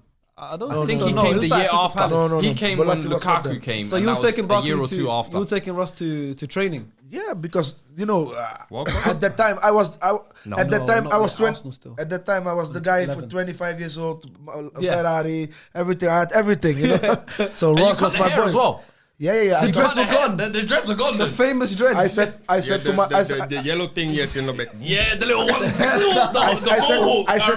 said to my wife like, I'm done with the dreads, you know. She was like, "You're crazy, man." I said What like, was that? Quickly, go. I Quickly, did the I, same, man. wanted to ask you. In Spain, having the dreadlocks and all of that, what was that like? Was there any comments, anything? "Oh, image, man, was crazy image." But Yeah. bro, like I told you, I couldn't go to, for example, Warner Brothers movie world, Yeah. and going like, for example, We're the- balaclava. yeah, it was Look, because it's Drenthe. Like, come on, you're not hiding. the dreadlocks were like, bro, it's you. You know, we have nobody here with dreadlocks. And I had gold teeth, so when I was laughing one time, it was like, Yeah. so it was like they knew. They So knew, Everton, they knew. new hairstyle. You Yeah, got the nice new car. hairstyle. Yes. Young Ross Barkley. Tell us about. Started well Yeah, as well. young Ross Barkley, it was crazy, man. Because I remember I came to Everton, so Yeah. my first 2 weeks, you know, I didn't because I didn't play Pre-season. I didn't play a lot of preseason. So Moyes told me like, do you mind to play with the second team? I was like, yeah, hell yeah, let me play with the second team to get in some rhythm, you know. So that's where I met Ross Barkley, Joe. So I don't remember the name, but all the young lads who are still my friends, you know. What's his name? Joe Cannon. Yeah. And those kind of boys. And that's where I met them. So I played like 3-4 games, and then after I went to play with the first team and scored straight away. I think in my first game with Everton I scored as well. The second one. It was the second one? Yeah, it was the second It one. was the You know second. more about his career Come than on, him. man. Do my research. Yeah. Off the bench, yeah. So you remember the goal against Blackpool? FA Cup? The quick goal? Yeah, FA Cup. 46 seconds? 46 seconds. Come on, man. Bro. I do my research, we bro. not- Chose the right person. If we didn't win that game, we It had would have been over. no. If we didn't win that game, we had to train all week. And if we would win that game, we had 5 days off. Ooh, Bro. so you That's got why everybody 40 5 days seconds. off. Everybody was Come like, on. everybody planned already vacations, already booked a lot of vacations. And Moyes was serious. He said like, if we lose, it's training all week. So we were like, bro, we have to kill Blackpool. Man. So that goal in 40 was like Dubai. Book your ticket. That was booked already, man. Everything was booked already. So we couldn't lose. No, I love it, man. Yeah. But you started off well. You seemed like you was enjoying football again because Hercules loan went back to Madrid for another season. Didn't really work out. But Everton, Premier League as well. Big lights. Yeah. Are you enjoying it again then? I was enjoying it too much, I think, because I was enjoying the city, Liverpool also too much. Manchester's close. Yeah, Manchester was close, everything was close, and I think on that moment when I was 25, I was busy with a lot of things, what not were football. Yeah. But I was but I was doing my thing on the field, you know, because I was playing every game, basically always playing first 11, that kind of stuff. But my thing was like I was on loan, so basically after 6 months, I think I got in a conversation with Moyes, like, Roy, what do you think about coming to Everton? But we cannot pay your whole salary because Everton was paying half, Madrid was paying half, and in that moment I was on 2.2. So I was like in my head like, I'm not gonna do this, you know. And he said like, and so I asked so it was really raw because I remember that I asked Coach David Moyes like, okay, but if I'm coming, that what what's my salary is gonna be. He said, this is not something what you have to discuss with me, but basically it cannot be. Of course. What are you earning now? And I was like, yeah, but coach, My Lambo. Afterwards was that, it would be a good decision for me if I could make a deal with them straight away in December. Yeah. Because then my contract was signed. And even I got in that heat of the moment with David Moyes. What happened, for example, that before the half final game against Liverpool. The semi-final FA Cup. We got like in we got in a clinch because we played against Liverpool in the competition. But that game he didn't take that serious. But the FA Cup semi-final he took really serious. So he put me, Tim Cahill, Fellaini, and everybody he put us on the bench, and just to get some rest and that kind of stuff. But I was not really happy with that. And then afterwards he put me in the game, but I didn't have like Shin pads. No. I had my shin pads. I don't know hoe zeg je dat? Pins. I played with normal boots. You have the studs, yeah. Yeah, I played with normal boots, so I came on midfield. I remember good, and I wanted to pass Gerard. So Gerard took the ball. Suarez, I don't know, tic-tac took, boom, 2-0. Boom, because I slipped away. So now you're in the Nui boy. Now, because now he was like, okay, now you are taking the piss. Because he was like, always to everybody, like, everybody pins, blah, blah, blah. And I was that guy, like, pins were not my, so if I didn't, we had to put them on, I didn't put them on. So that happened. But basically, 2 days before the game, we had like a meeting and I came late on the training ground because of playing all the PlayStation and fall asleep without putting the alarm, and I came late. But now they were in the meeting already, so I had to go in the room and I was like, no, I'm not gonna do that. I wait till the meeting is done and then after. But normally I could go in the dressing room and nobody sees that you are late for 15 minutes or 20 minutes or something. But now they were in the meeting already, so you are. Yeah, literally. So now it's like, shall I walk in? Everyone's gonna be like, yeah. And I had that incident with them already the days before and everything. And he came out of the room and he was like, Roy, just f*** off. He was really tired of me, because, and I understand it as well. But for example, if I signed it that deal in December, I had backup, Yeah. Then these kind of little things, they couldn't just let me leave like I left. Because I literally, when David Moyes said to me, Roy, just fuck off, I was that angry that I took my car and drove to Holland. And we had that semi-final. So basically, one day before the semi-final, I got like the assistant coach from David Moyes. He's like, Roy, where are you? I said, like, I'm in Holland. In Holland? how did you end up there? Tomorrow. I said, I'm not coming back, just stupid, but I didn't game back, and that was The end of that. the end of Everton. It was That's really weird. crazy. It started off so well as well. So and you were well, thinking, and I fucked it up like in that. and then you ended up at Russia, of course, afterwards. Yeah. I ended up in Russia, but Everton, I was at a good place, man. And you spoke about, obviously, you went Sheffield, Reading as well after. And then 2016, you went to Feyenoord and you retired. Yes, 2016, I retired for 1 year and a half. But I wanted before you even talk about skip that out. You played as well before that Southampton. You said it was a great time. Yeah. Why was it a great time? We had great players. Yeah, it was a good team. We was fighting for Europa. UEFA places, and I come in a warm bed, like Pele was there, Mane was there, Van Dijk. the left back from Chelsea, Bernat, Bertrand, yeah. yes, Ryan Bertrand. Klein, Nathaniel Klein, right back, it's a good team. Schneiderlin, Morgan Schneiderlin, that was a solid This team. is the OG Southampton. Southampton So team. that's when everyone, went to like Liverpool. This like, a lot of them was Fonte there, Jose Font. Jose Fonte Was there, captain. They're like it was a great team. Everyone ended up having great careers, and that's the team you were part of. Yeah. So it was a great half season, and for me it was like I hear always England is good, but when I come there, the stadium was full. They was singing from the first to the last minute, and it is a small stadium. But for me, it was like, okay, I used to have bigger stadiums. Yeah. So I was like, hey, it's a nice club, man. It's warm. The people are friendly. It feels like when you play in my home, my Ardenhaag, like that. It feels like that. And Koeman, yeah, it was great. New facility. Everything was perfect for me at that time. Yeah. Yeah. I mean, it's England. I mean, I'm glad you guys both got to experience it as well in the Premier League, and you have somewhat Done well as well. Done well. Somewhat good careers. Obviously, you went back to the Netherlands. What were you gonna? I was just gonna say because obviously about? when he retired, I remembered something. in Temporary my mind. retirement, a little bit. You know? Temporary retirement. But what was it? I was gonna. Oh, is that you? You both had rap careers. You both No. music.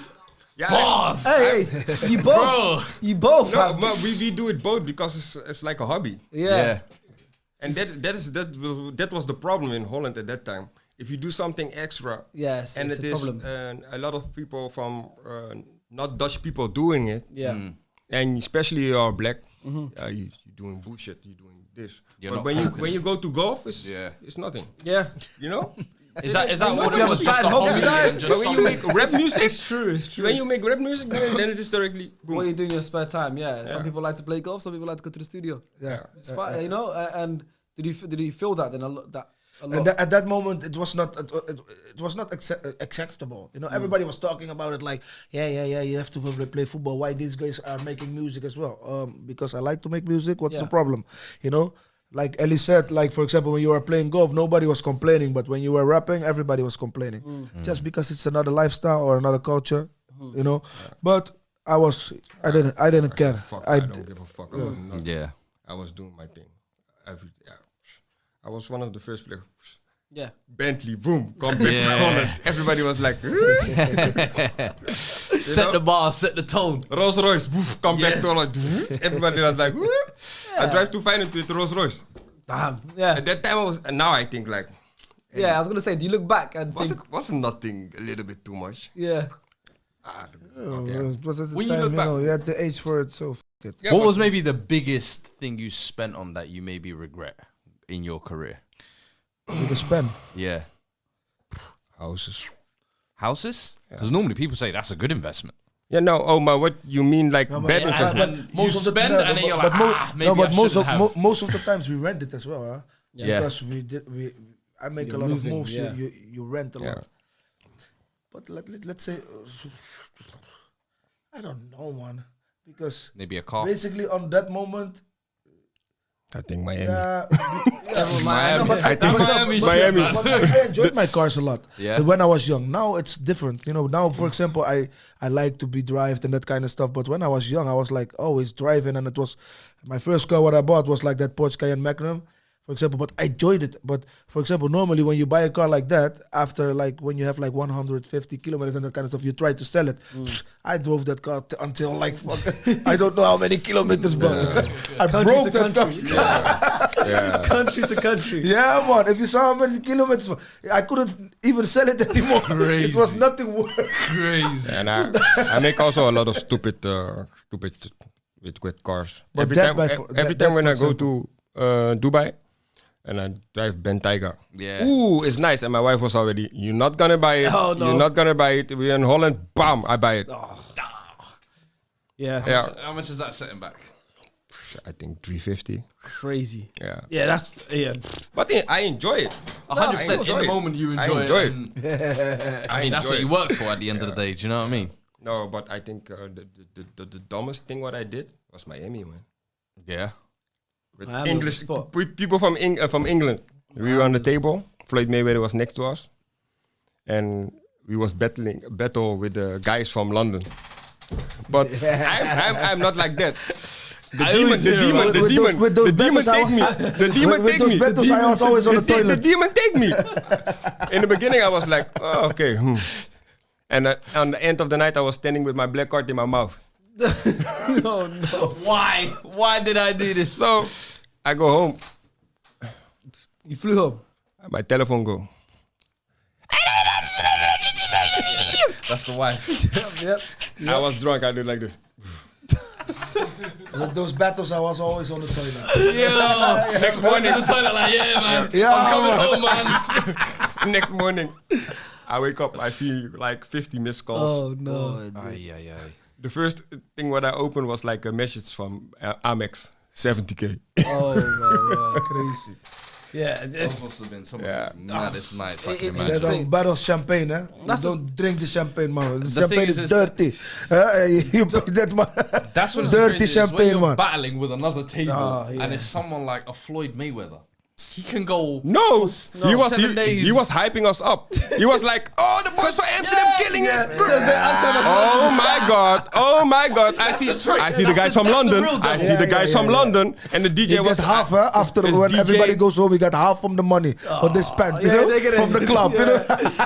was the DJ from Lil Wayne. So Okay. he was the head of Club Live on Sunday. Yeah, yeah. Okay. And Club Live on Sunday. was the place. That was the place. Place to Till be, now. bro. Yeah. Until now, it's the place Bro, to I be. was there. I see Jamie Foxx crazy, inside. I was like, Everybody comes there, man.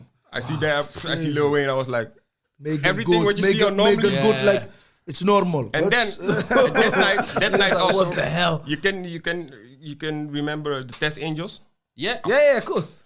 They were Yeah. sitting there also. So all the guys was like, Yeah. Come to this table. Come to this table. normally you Test put on, Angels, normally you was crazy. on your telephone like Instagram or Test Angels. That was like, crazy. Hey. No, Now you see them In live. person. Live. I understand it now. That's crazy. I understand it now. I understand I it now. understand The it demon, now. the demon take me, man. The demon take me. how much you paid that day? 70K. Oh, What's the most you spent in one night? in one More, night? more. Yeah. No, but bro, don't More, speak more, crazy more, things more, over here, man. more. It's crazy, man. Now we're mature. Now My we're son is mature. watching this podcast. Oh, no, wait. I didn't spend more than 70K on one day, man. Small story. crazy, man. We go on the national team. No. Everybody was sitting. You walk in Rolex, you buy. Hey, I buy a new Rolex. I buy a new Rolex 20K. On It's not national duty. 70K. Yeah, bro. My friend, we were in Japan in a crazy place. You know, there was everything there. man. Yeah, he was like, I But want that's, that. that's different because that time black card was a new thing between us. You know, Yeah. we had that black card, but it was like and you buy it like Bro, Everything's a go. No, first time I come in Miami, I don't get the black card, nothing. The first day I lose my telephone, everything. Crazy. Wow. I see 3 days later, Gregory van der Wiel come. He was playing at Ajax. He come with the black card. The club go open like this. Ah! You walk inside, everybody was relaxed, this, that. Yeah, the year later, I take also a black card. Bro, if you see the service, if you have a black card, what they doing for you then? It's different. At that time was different, man. Yeah. At first time I was standing in Club Live, I was standing like in the line, like, and then the security guard like, okay, come. Yeah. I think I spent a lot. When they see the black card, though, at it's private, special at private service. jets and that kind of stuff. Private Private jets. jets, for example, because I was that guy. Like, if I know I go to Marbella, for example, for 2 3 days, and I was with my girlfriends and friends, and you know, and then we were with 8 people. I was like, okay, then the plane has to stay, and then we can go after 2 days straight away back to Madrid and that kind of stuff. But then it's already like the pilots have to stay. Of course. The plane has to stay there, More you money. know. So basically, from Holland to Marbella, and that stay is already like 40K only to get your plane there, let it stay there, Yeah. and everything is like in one pocket, in one budget. So I spent a lot of money on that kind of stuff, but You enjoyed it at least. I enjoyed it as well, you know, because I could make my own decisions, and you know, I didn't have to stay in the line and that kind of stuff. You know?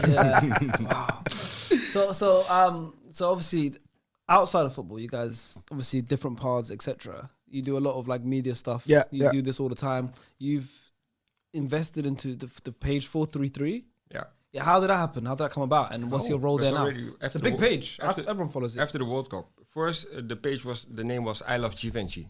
Right. Oh wow, I didn't know that. So everybody was walking with Givenchy. I He was remember posting the it. dog. Yeah. And everything. Yeah. And then Givenchy called, and we had more followers than the real brand Givenchy. Yeah. And they say if you don't change the name, then we're gonna Of course. legal. We're gonna Cease take and it, or desist, yeah. we're gonna make it disappear. And then we changed it in 433. And then we start baller already, and with the Givenchy, we put baller stuff on the 43, and then start to. And then I think in 2-3 years, we were on the top. We were in 7 malls in Dubai. In Holland, we had like 4 shops. Yeah. In every TV channel, if you watching TV, you see baller. 100%. Neymar go make his PSG contract with with the baller. Yeah. Di Maria with baller, and everybody, every football player, in the series Baller in America, the NFL. Yeah. The rugby. ballers, the Rockies in it. Yeah. They were also They're baller. wearing baller, That's crazy. And it was like crazy. I remember at the time as well, it was like every Dutch player, everybody was wearing it, and it seemed like a huge thing. Yeah. So was you there from the foundation? Yeah. Day one. Who else was involved? What other players? Me and Demi first. Demi And Zee. then Demi de Zee, Demi de Zee. Then they did a push. Gregory van der Wiel. Gregory van der Wiel. And Gregory van der Wiel and Demi de Zee fighting about something, and then he go out Right. for 4.5 million. Okay. And I stick 6 years longer till last week. Oh wow. Okay. So you only left last week. Breaking news. And then was that I signed. Really, Yeah. that I'm really finished for the double. Paydays. Crazy. That's crazy, especially when you see something build. Obviously now you've done like building SDS and things like that. Yeah, of course. That is like when social media was brand new as well. When like Instagram, Twitter, and all these things were kind of new as well. So it's almost like one of the first pages, and it was huge. Yeah. And then do you do stuff in healthcare as well? If I'm not mistaken, I do. I do. Since retirement, you've gone into Since that field retirement, as well. Yeah. since my last retirement, Okay. I started to do a lot of stuff in healthcare. Yes, but my family was always working in this kind of stuff. Yeah. My mother, my aunties, and everything. For me, was at the moment like I had to step away from football. You know, I had to do something different in life. I had to. It was important for me to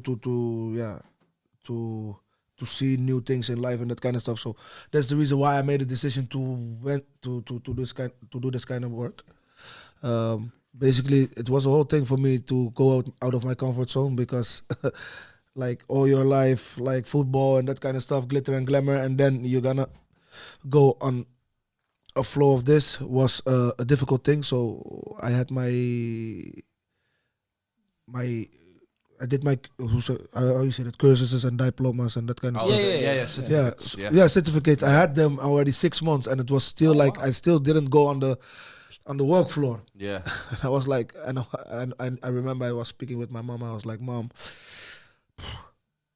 how is it on the work floor? You know, she said, boy, just go. If you don't like it, you stop. Really simple, but maybe it helps you with the struggles. What you have on the moment? You know. You know you're gonna stop football, so just go and see how you're gonna feel after a work day. And now that's the reason why I started. It's interesting. Quickly touch back on when you went back to Feyenoord and the Netherlands national team, because obviously you was involved in the World Cup. Euro 2012 we didn't qualify. Euro 2016 we didn't qualify, but you wasn't. It almost felt like after 2012 we didn't qualify. There was a bunch of guys that got discarded and not used again. Do you feel like you got one scapegoated, but then did you feel like you deserved a recall when you was cooking at Feyenoord for those 2 years? Because Babel got the call back. A few other players who got pushed out got called back in, but you didn't. Yeah. I feel also like that. You know, if you see now, like, I say something like Donny van der Beek, he's playing in Manchester, but he never played. Yeah. Never. But they're still talking about him on TV and everything. Blah, blah, blah, blah. At my time, when I was playing in Juventus, they not even speak one time about me. Hey, how's it with Algero or calling or this or that? That's all things what bothering me now in my head. Like, hey, but why is it like this? Yeah. You have to accept it. You know, you're not gonna say they are racist or this or that. But on the end of the story, why you don't check on me, like how I was doing in life and where I was standing? Like, bro, you was playing for the national team. You want to tell me that everything go away? You cannot play football anymore? It's crazy, and that was like at age 25, I think it was, when you're hitting your prime as well. It's almost like they saw you in the early years and they never looked at you again. And it's a shame because you recovered after that as well, even after Werder Bremen. One season don't play and then coming back to Werder Bremen and fighting to get your level. You was fighting. Okay, sometimes poop, but only against the big teams like Bayern München. I was killing them. Yeah, cooking. You know, and then we play against Mainz. Then we was playing shit again. And I was for myself. I was like, you know what? After that, everything from Southampton, everything it don't go how I want to go. Okay, you know what? I go back to Holland and I will show Holland what I'm capable of. And I say from the first day, we're going to be champion. And everybody said to me, you're crazy your head. End of the season, champion. Wow. Crazy. After 18 years. For being an Ajax kid and then playing a Feyenoord as well. Yeah. What was that? I was playing in the... Of course, in the youth team as well. So it wasn't... it was not something special or something. Of course, it wasn't like a big thing. No. Yeah. But I can be... We accept them really quick. Yeah. You know, normally it's a big thing. That's what I was thinking. I was going to ask. I can be honest, it was a dream. Wow. No, but it was a dream. You have to to explain good. Like for normally, it's not accept. We cannot. They don't accept it in Rotterdam. When you come from Ajax, you come to the club. Oh, bro, what you come to do here? Yeah. You know. But luckily, from him, he came from Amsterdam you. He's from Den Haag. Yeah. You know, he's not that Ajax guy. Yeah. It's not, you know what I see? What I'm saying? Yeah. I was killing it there, bro. Yeah. No, I'm glad it went well for you. Like you said, you won the title as well. Who's in that team with you? I was with Karsdorp. He's the right Rick back. Karsdorp. He was playing a long time for us at Roma. And now he's at Roma. PSV. Now he's at PSV, man. Now he's PSV, but at the time we was at Roma, 5-6 years. Yeah. Tony Feyeenord Baller. is also a player. He never get a chance in national team. Yeah. But he was also good. He was 16 when he was playing in the first team. Jurgensen. Yeah, I see now Nicolai Jurgensen. There we go, yeah. Berghuis, he go to Ajax. Just, yeah. Wow. That's... Yeah, man. Berghuis is quite good as well. I like that. Congolo, he go to Monaco. Yeah. Dirk Kuyt was there. Yeah, Dirk Kuyt. Dirk Kuyt, yeah. Dirk Kuyt was But there. he was not When playing, Kuyt yeah. was there, Did the comeback. Dirk Kuyt was there with him. Yeah. But you played When with I the went to the older first team, version Dirk and Kuyt you was my captain. He was playing with Dirk Kuyt prime. When you broke through, it was Kuyt, Van Hooijdonk, Kalou, Solomon Kalou as well. Yeah. The front three were left Kalou, right Kastelen, in the middle Dirk Kuyt. 3K. Solid. They call him the 3K. No, KKC. Something. KKC, something like that, because Kastelen was like... They were good, man. They were cooking. Yeah, they were good. Problem. Good. And the trainer was Ruud Gullit. Nee, my trainer was Erwin Koeman. Before was Ruud Gullit with Johnny Zuiverloon. So your time. Your manager? Oh, your time. Nee, bij hun toch? Eerste jaar. En daarna kwam... They got Gullit as well, but afterwards it was Erwin Koeman, the big brother of Ronald Koeman. Ronald Koeman's brother, Yeah. Giovanni Van Bronckhorst. Van Van Bronckhorst Bronckhorst was the manager of that team. Yeah. Wow. How was that? Like From playing with him at the under World him? Cup. Crazy. Yeah, playing with him. How was In the that? national team, Yeah. I scored my first goal against Scotland. Yeah. I come inside, I make the flick, and I score the goal. It was 1-0, and then we won all the series. That was your second game as well, wasn't it? Yeah. World Cup qualifier. Yeah. I remember that. Yeah. Good knowledge. And I score my goal. And when I come inside, he said to me, Ellie, doing your thing, yeah? I have you. But you have to help me also. If the right winger come, you have the inside, you have the outside. But we are together. Yeah. And then after so many years, he's my trainer. He's your manager, yeah. And you won the league together. Yeah. Crazy. That's special. But he was a special trainer. You know, when I can remember I had my birthday, and I said to him, "Hey, train. Tomorrow is training, but I gonna celebrate my birthday." He said to me, "Ellie, no." I said, "Yes, train. I have to do. I have to celebrate my birthday." Next day in the morning, I come, and then I say to him, "Okay, go. But come sober to the club." I come to the club. Oh, no. I come to the dressing room. Oh, no. Go in the physio. And then he was yelling to me like, Ellie, shut the fucking good. You cannot be drunk. And then everybody go away. He did like this. Still your boy. Still my dog. Yeah. So I like that was his first managerial job as well. Yeah. That was his first role. So that must have been a big thing for him as well, winning the league. I mean, I think we've covered a lot of things. Unless A you lot. do you usually bring some quick fire questions. Did you have some today? I always bring some quick fire perfect. questions, man. There I've we go. always got So something. he's got quick fire questions to finish off. Okay. Okay. For both. both So of you you. both give an answer. Okay. If you could try and give just one answer. Next Okay. question, yeah. Who was the best player you played with? Guti. Oh, okay. Van Persie. Van Persie. Who was the best player you played against? Dani Alves. Dani Alves. Oh, Fez. Wow. Best goal you scored? I think my first goal in my debut with Real Madrid. I scored a lot of nice goals. The one off the post. dun, The dun, poster. dun, dun, Dun, dun, dun. Yeah. Or free kick against Sociedad with Hercules, or the Madrid 2 one. times Barrow Madrid. Yeah. And, Yours? What about you? Mijn FC Utrecht. Ja, in de cup final. Wow. Ooh. But it's not on my name, but I put it on my name. Oh, you didn't get the goal. Oh, it got claimed as an own goal. Keeper. Oh, yeah, that's the Make a worst. dribbling from the midline, go to the back line, Boom. Yeah. chop the right back, Yeah. shoot the ball against the post. Go Keeper back in. end. Oh, je hebt Oh. hem gepakt, die That goal? should be given. That's on target. Yeah. That's on target. We'll give you That that. was mine. That was mine. Favorite club you played for? Feyenoord. Feyenoord.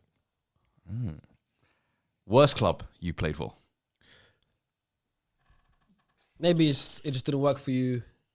Timer, even man. Wacht, hier moet ik even over nadenken. Worst club. Or maybe worst time you had at a club? Bremen. Bremen. Then I have to go for Kayserispor. Worst club. Yeah. Okay. Turkish In club. Turkish club. Biggest highlight of your career? Biggest highlight of my career. Yeah, transfer to Madrid. For you? Twente. Twente. Yeah. Nice. Break, Not the World Cup? breakout season. Twente is the beginning. It leads The on to beginning. everything and else. everything yeah. when I start and I see the pictures back, there I was happy. Yeah. There I was like Enjoying. playing without thinking, you know. And then the people after that, people gonna have an opinion about you. And they put Then expectations. you see the thing in your Mask, face, like yeah. the glow go away. It's like anger, like I want to show them, I want to show them, I want to show them. And that was for me. Biggest regret of your football career? Yeah, I told it also in this podcast. I think that I didn't sign for Everton Full time. full time when I had that when I had that opportunity. Okay. Yeah, For you? By München. Not going Bayern Munich and moving to Hamburg instead? I agree. No. For that I go from HSV to To Bayern. Oh. Oh no, you mean like That you got the opportunity to go. to Bayern. Oh no, Yeah. I can go from Twente to Arsenal. If I was Arsenal. and Tottenham, Ooh. also Yeah. Tottenham. I have to wait. I have to wait. You Berbatov, Keane the foe. We could have cooked, man. We could have cooked. Yeah. We just won the League Cup 2008 as well. You did. Oh, brother. I had to wait. I had to wait more time. Funniest teammate you've played with? Funniest teammate. Yeah. Oh, I had a lot of funny teammates. And if you have a story with it as well, that would be great. Yeah, but I told my story about Robinho already. Okay. But he was one of the funniest guys ever. But You have another one? let's go to another. Yeah, Marcelo was really funny as well. But just go out of the Madrid time. Let me see in my other teams. Funniest crazy guy. Everton Sometimes must the have had English some. lad or Robinho had something. a Yeah. discotheque in his house. Huh? Robinho. Yeah, me, I had discotheque in my house as well. Let's go, we'll go But I got it from him. I saw so many crazy ideas. You know, I was like, I have to. When I must Robinho have. in Manchester, he gave you all his party Bro, stuff, innit? I came in his house in Madrid. It was like I was like, hey, I want to have this as well. Man. Bowling alley. Accident. I put something up. I put something up. I was like, I'm gonna fix this thing, man. But it was crazy, but he was so funny. He was so funny, and his English was so bad. Yeah. But he thought he was like, Oh, it's good. He thought it was good, yeah. so that. Robinho's good answer. We'll take that. No, Robinho's good. Yeah, you have to Who take would you say? Robinho. Okay. I think Luca Toni. Look at Tony. Oh. Okay. That's crazy. Bro, this guy is too Talk funny. to me about that one, because not many people will know that one. And Juventus, when you guys played together, was his later years as well. Yeah. Bro, the guy was funny, man. Every time we come inside with his Loro Piana, then in the short. Yeah. And put the cigarette in his mouth. Yeah, bro, he was too funny. Yeah. Also, that's one thing I've always wanted to ask as well. In Italy, it seems like the smoking Everybody- culture bro. is normal. Pirlo apparently was smoking when he was a manager, was smoking with his Turkish players. In Italy, is this like normal when you went there? In Turkey, it's normal. in I Turkey- don't know in in Turkey- Italy, but in- in Turkey, it's normal. Yeah. Turkey is normal, what I see in Turkey, but when the first time that I see it, normally in Holland, Yeah. I had like Theo Jansen and Heubach, like Yeah. Theo Jansen is like a good, Yeah, good the footballer. technique. still- But Yeah, they was yeah. sitting behind them. Yeah, but it was still not like in Turkey. In Turkey, in the in- shower after the game, my friend. Everyone. Most of the It's players- not smoke, yeah, it's yeah, real man. smoke. In Italy, it was before the training and after the training. Wow. In the you go to shower. Yeah. Bro, they were smoking there, bro. Wow. And what you can say, hey, bro, you cannot smoke here. I'm showering. Yeah, no. That's crazy. Crazy. Eli, ciao bello, fratello. It's so different now, isn't it? Football. And then last one, your favorite manager. My And why? favorite manager, that's gonna be Erwin Koeman. Why? Because I made my debut on him under him, but I think he was also on that time already a guy who manage players like me.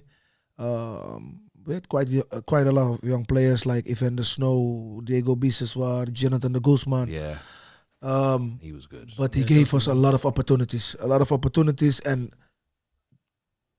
for example, in the under 19, we were like gods, you know. We were the biggest players, but he could manage it. Like when we came to the first team, like okay, here boys, you are Different not the level. big guys, but I'm gonna help you guys, and that's the reason why I choose for Boy, him. don't cut somebody's cap. What? That's what- He cut the head no, from it. because we were young lads, you know, and we were like I Somebody told you. cut we- my And Van Hooydonk was one of the Yeah, OGs. bro. Yes, he was one from the OGs. Yeah. But we came from youth on the 19, and when we took our new stuff, we came with the caps inside. But they were like no caps inside, and we were like, man, shut up, man. we came in and we hang it like this. Yeah. So he got so pissed with it. He was like, he was annoyed with us because we came with caps inside and that kind of stuff. We were young, but me, I was like on training, I was dribbling guys like if they were not standing there.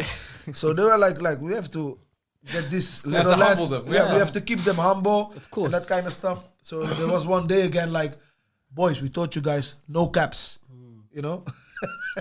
Oh no. And I was like, shh. And Jonathan de Guzman, I think he made like a thing with his eye, like, Oh yeah. and that was a thing because he made that move with his eye, you know. He came back in the dressing room. His cap was like in the middle, and then €5 on it, like no caps. Oh no. He was angry. Did it work? Jonathan de Guzman was angry. Of course, someone got your hat. It's probably his favorite hat as well. But always was Van Hooydonk. Always Van Hooydonk. Always Van Hooydonk. Van Van Hooydonk and Van Persie, they are also fight. Yeah? You can imagine. You have Robin That was van Persie before, huh? with a free kick. That was You just before. reminded me as well, actually. I wanted to ask you this about the World Cup, because they always talk about Netherlands when they go international tournaments. There's always fights. There's always clashes. And 2010, did any of that happen? Because there was rumours, I think, Van Persie and Robin clashing. Yeah, it could be, huh? You know when you go to the police and you say zwijgplicht. No comment. No comment. Robin van Persie, No comment. Robin, they are those guys. Of No course. comment. They f it up. Always. No comment. I even heard like Van Persie and like Huntelaar didn't really have best relationship Yeah. or strike. I don't know, but yeah. Everyone, I mean, less. it's everyone big egos. I can players. tell you, I was not there. Robin's difficult. I can tell you. It looks like he don't can speak, but if he start with you, Yeah. then he goes on you. Yeah. And if Robin don't like you, You will know. And Robin is just from Krooswijk. He's just from the hood. Yeah. From Yeah. Rotterdam. He's just like, bro, Yeah. don't start me, you know. I'm the nice guy. I'm cool with everybody. I think I'm cool with everybody. He's now But- coach from Heerenveen. Bro. He Yeah, looks you know, like the opposite guy. side. Bro, He come from Krooswijk. He's a I'm gonna tell you one little story and then I'm finished. Okay, go ahead. I was back in the national team. We have to train in Sparta. Memphis was signing in Manchester United. And Robin go, I think we go to Fenerbahce or we go away. And Memphis make a nice action on the sideline. We come for the goal. But Robin was free. But I think Jairo Riedewald was also free. He played the ball to him and he scored. And Robin said, yeah, play the ball. Oh, you think you're a big man now? You play Manchester United. Oh, no. And Memphis started to be like, what the fuck? What you talking about? Yeah. Why are you talking to me like this? And then Blind saying, hey, Robin, you are busy again. And it was my first time again after a while in the national team. I was like, okay, this happened now. Yeah, it's changed. Bro. Yeah, it's all changed. Guys, it's competition, you know, and everyone's like, you know, everyone's got their careers, everyone's like Plus, got egos. I always can feel like imagine as well, this, Dutch people, they're just very blunt.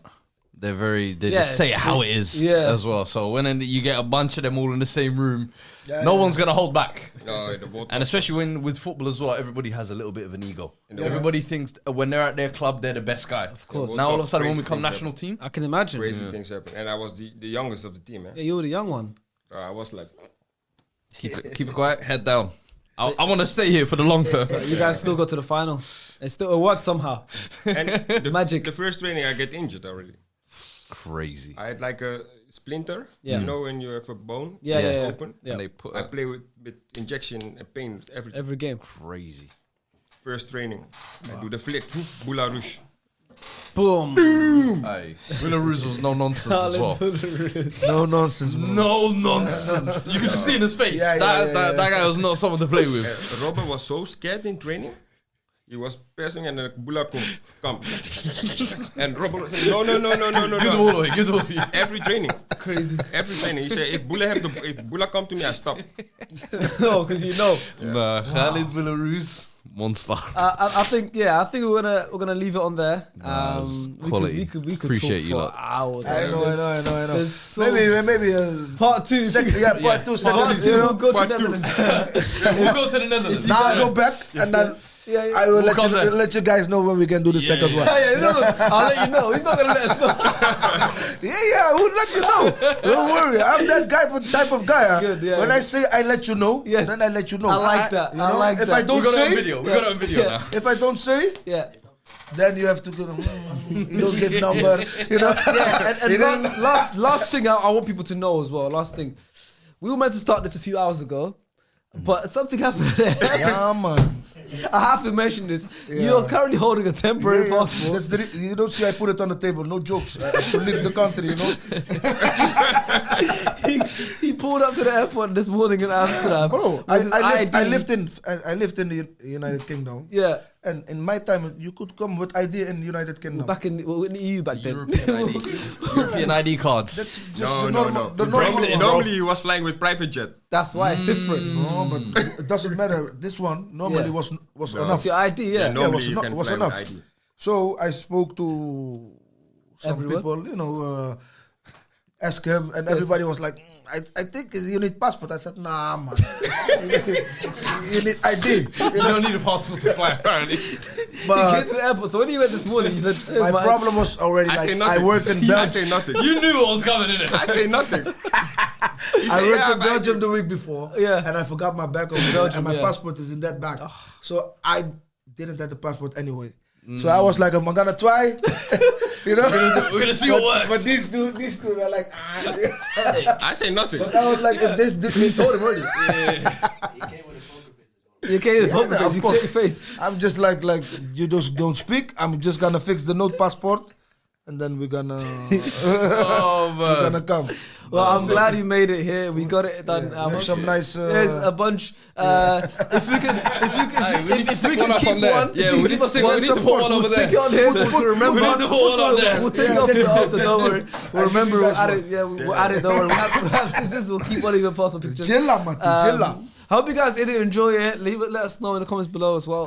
Right, If you guys appreciate enjoyed you it, guys coming through, definitely man. feel free to Yeah, you're welcome. follow their post careers now.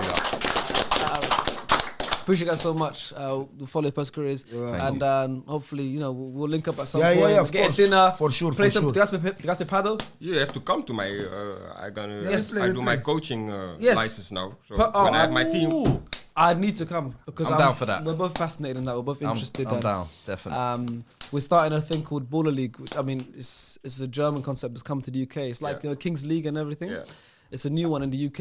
I have a team. Okay. And I'm only managing a team. Nice. Team. So I want to get some coaching tips from you. do this in I Belgium. just finished in Belgium. That one is from Jan Vertongen and Dries Metters. Yes. Masters League kind of. The Masters of Madness. Masters of Madness. This one is with boosters and that's the same here. Oh yeah. So this there's one like is similar. boosters, like last 3 minutes. I was every coach as well. Okay, so I'll get some advice from you because our one is starting in March in the UK. Like Figo has a team, John Terry has a team, Invincibles? Lehman, Lundberg. I have a team. Yeah, So okay. in the league, so I'm going to be coaching as well. But So. do you have to draft? Draft. Yeah. coming I this had So to- there's I had to trials draft- right now. I had There's to draft trials right as well. now, and then on the 24th of February is draft night. Yeah. I had So to similar. draft as well. Yeah. If you are Crazy. smart, you With take those boosters and that kind of players stuff. who is play cra- futsal in the highest league. The futsal players and the ones that know. The Yeah. highest league, like Portugal, Holland, Yeah. Morocco. They're the ones. Take They're the the best guy. ones. There Yeah. was a few of them at the trials as well. So Yeah, draft futsal and street players. Yeah. You know, I understand it. only my goalkeeper was from Professional 11 no side. from field football. Yes. Yeah. You know, the rest I took like some Street players. because in my concept, Yeah. 2 girls have to be on the field Okay. always. Okay. You, It's different. I I would have imagine. that. Yeah, it's another concept. I think you can play with a lot of guys. It's only this one's Yeah, only but guys. in my concept, 2 girls had to be on the pitch always, Okay, at all times. all Okay. time. Okay. You know, So you have to so the work around dynamic it. was nice. Yeah. Well, because But some they girls were have to like, play. yeah. You know, but for a coach, it's really difficult because now you have to check like, okay, who I'm gonna put striker, who course. I'm gonna put there. Of course. You know, so it was really difficult, but nice. Yeah, when R1 happens, if you guys are in London, I'd love for you to come to some games. I Every come. Monday, come to a match. Come with me, it'll be amazing. I would love Assistant. Yeah, but Assistant, you guys, exactly. you guys gonna Please. have a lot of how you say that days when you gonna make those. that. Yes. yeah. But sometimes you play 3 games on a day. No, so No. it's every Monday. Every and there's Monday. 12 teams in the league. So every Monday, every team Everybody's plays a match. playing, So yeah. 6 matches. Yeah, but when Next they are Monday, recording, I mean. it's all recorded. All All 6 the matches. games are recorded. I play Yeah, I also mean, the one from, that's what I mean. But that's the Kroos, reason why Kroos. some Yeah, days you yeah, got the Kroos one, I some days you agree. gotta record in one day. Yeah. Yeah, Because they can.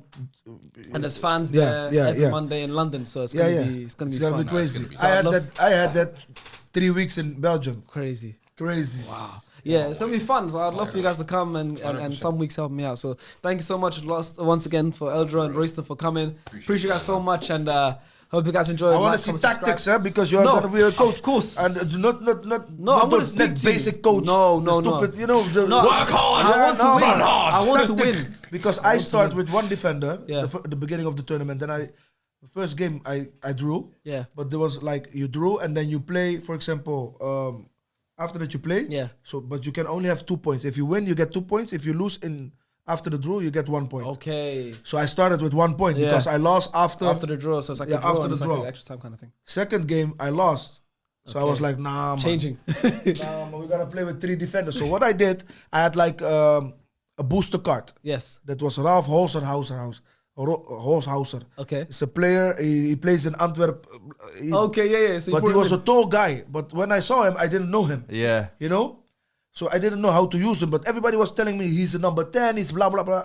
And I was like, this guy's not a number 10. Yeah. I didn't saw him yet, but I was like, he's not a number 10. Yeah. It cannot be. So I started with like 3 defenders, and I was like, okay, I'm gonna put Rolf on the.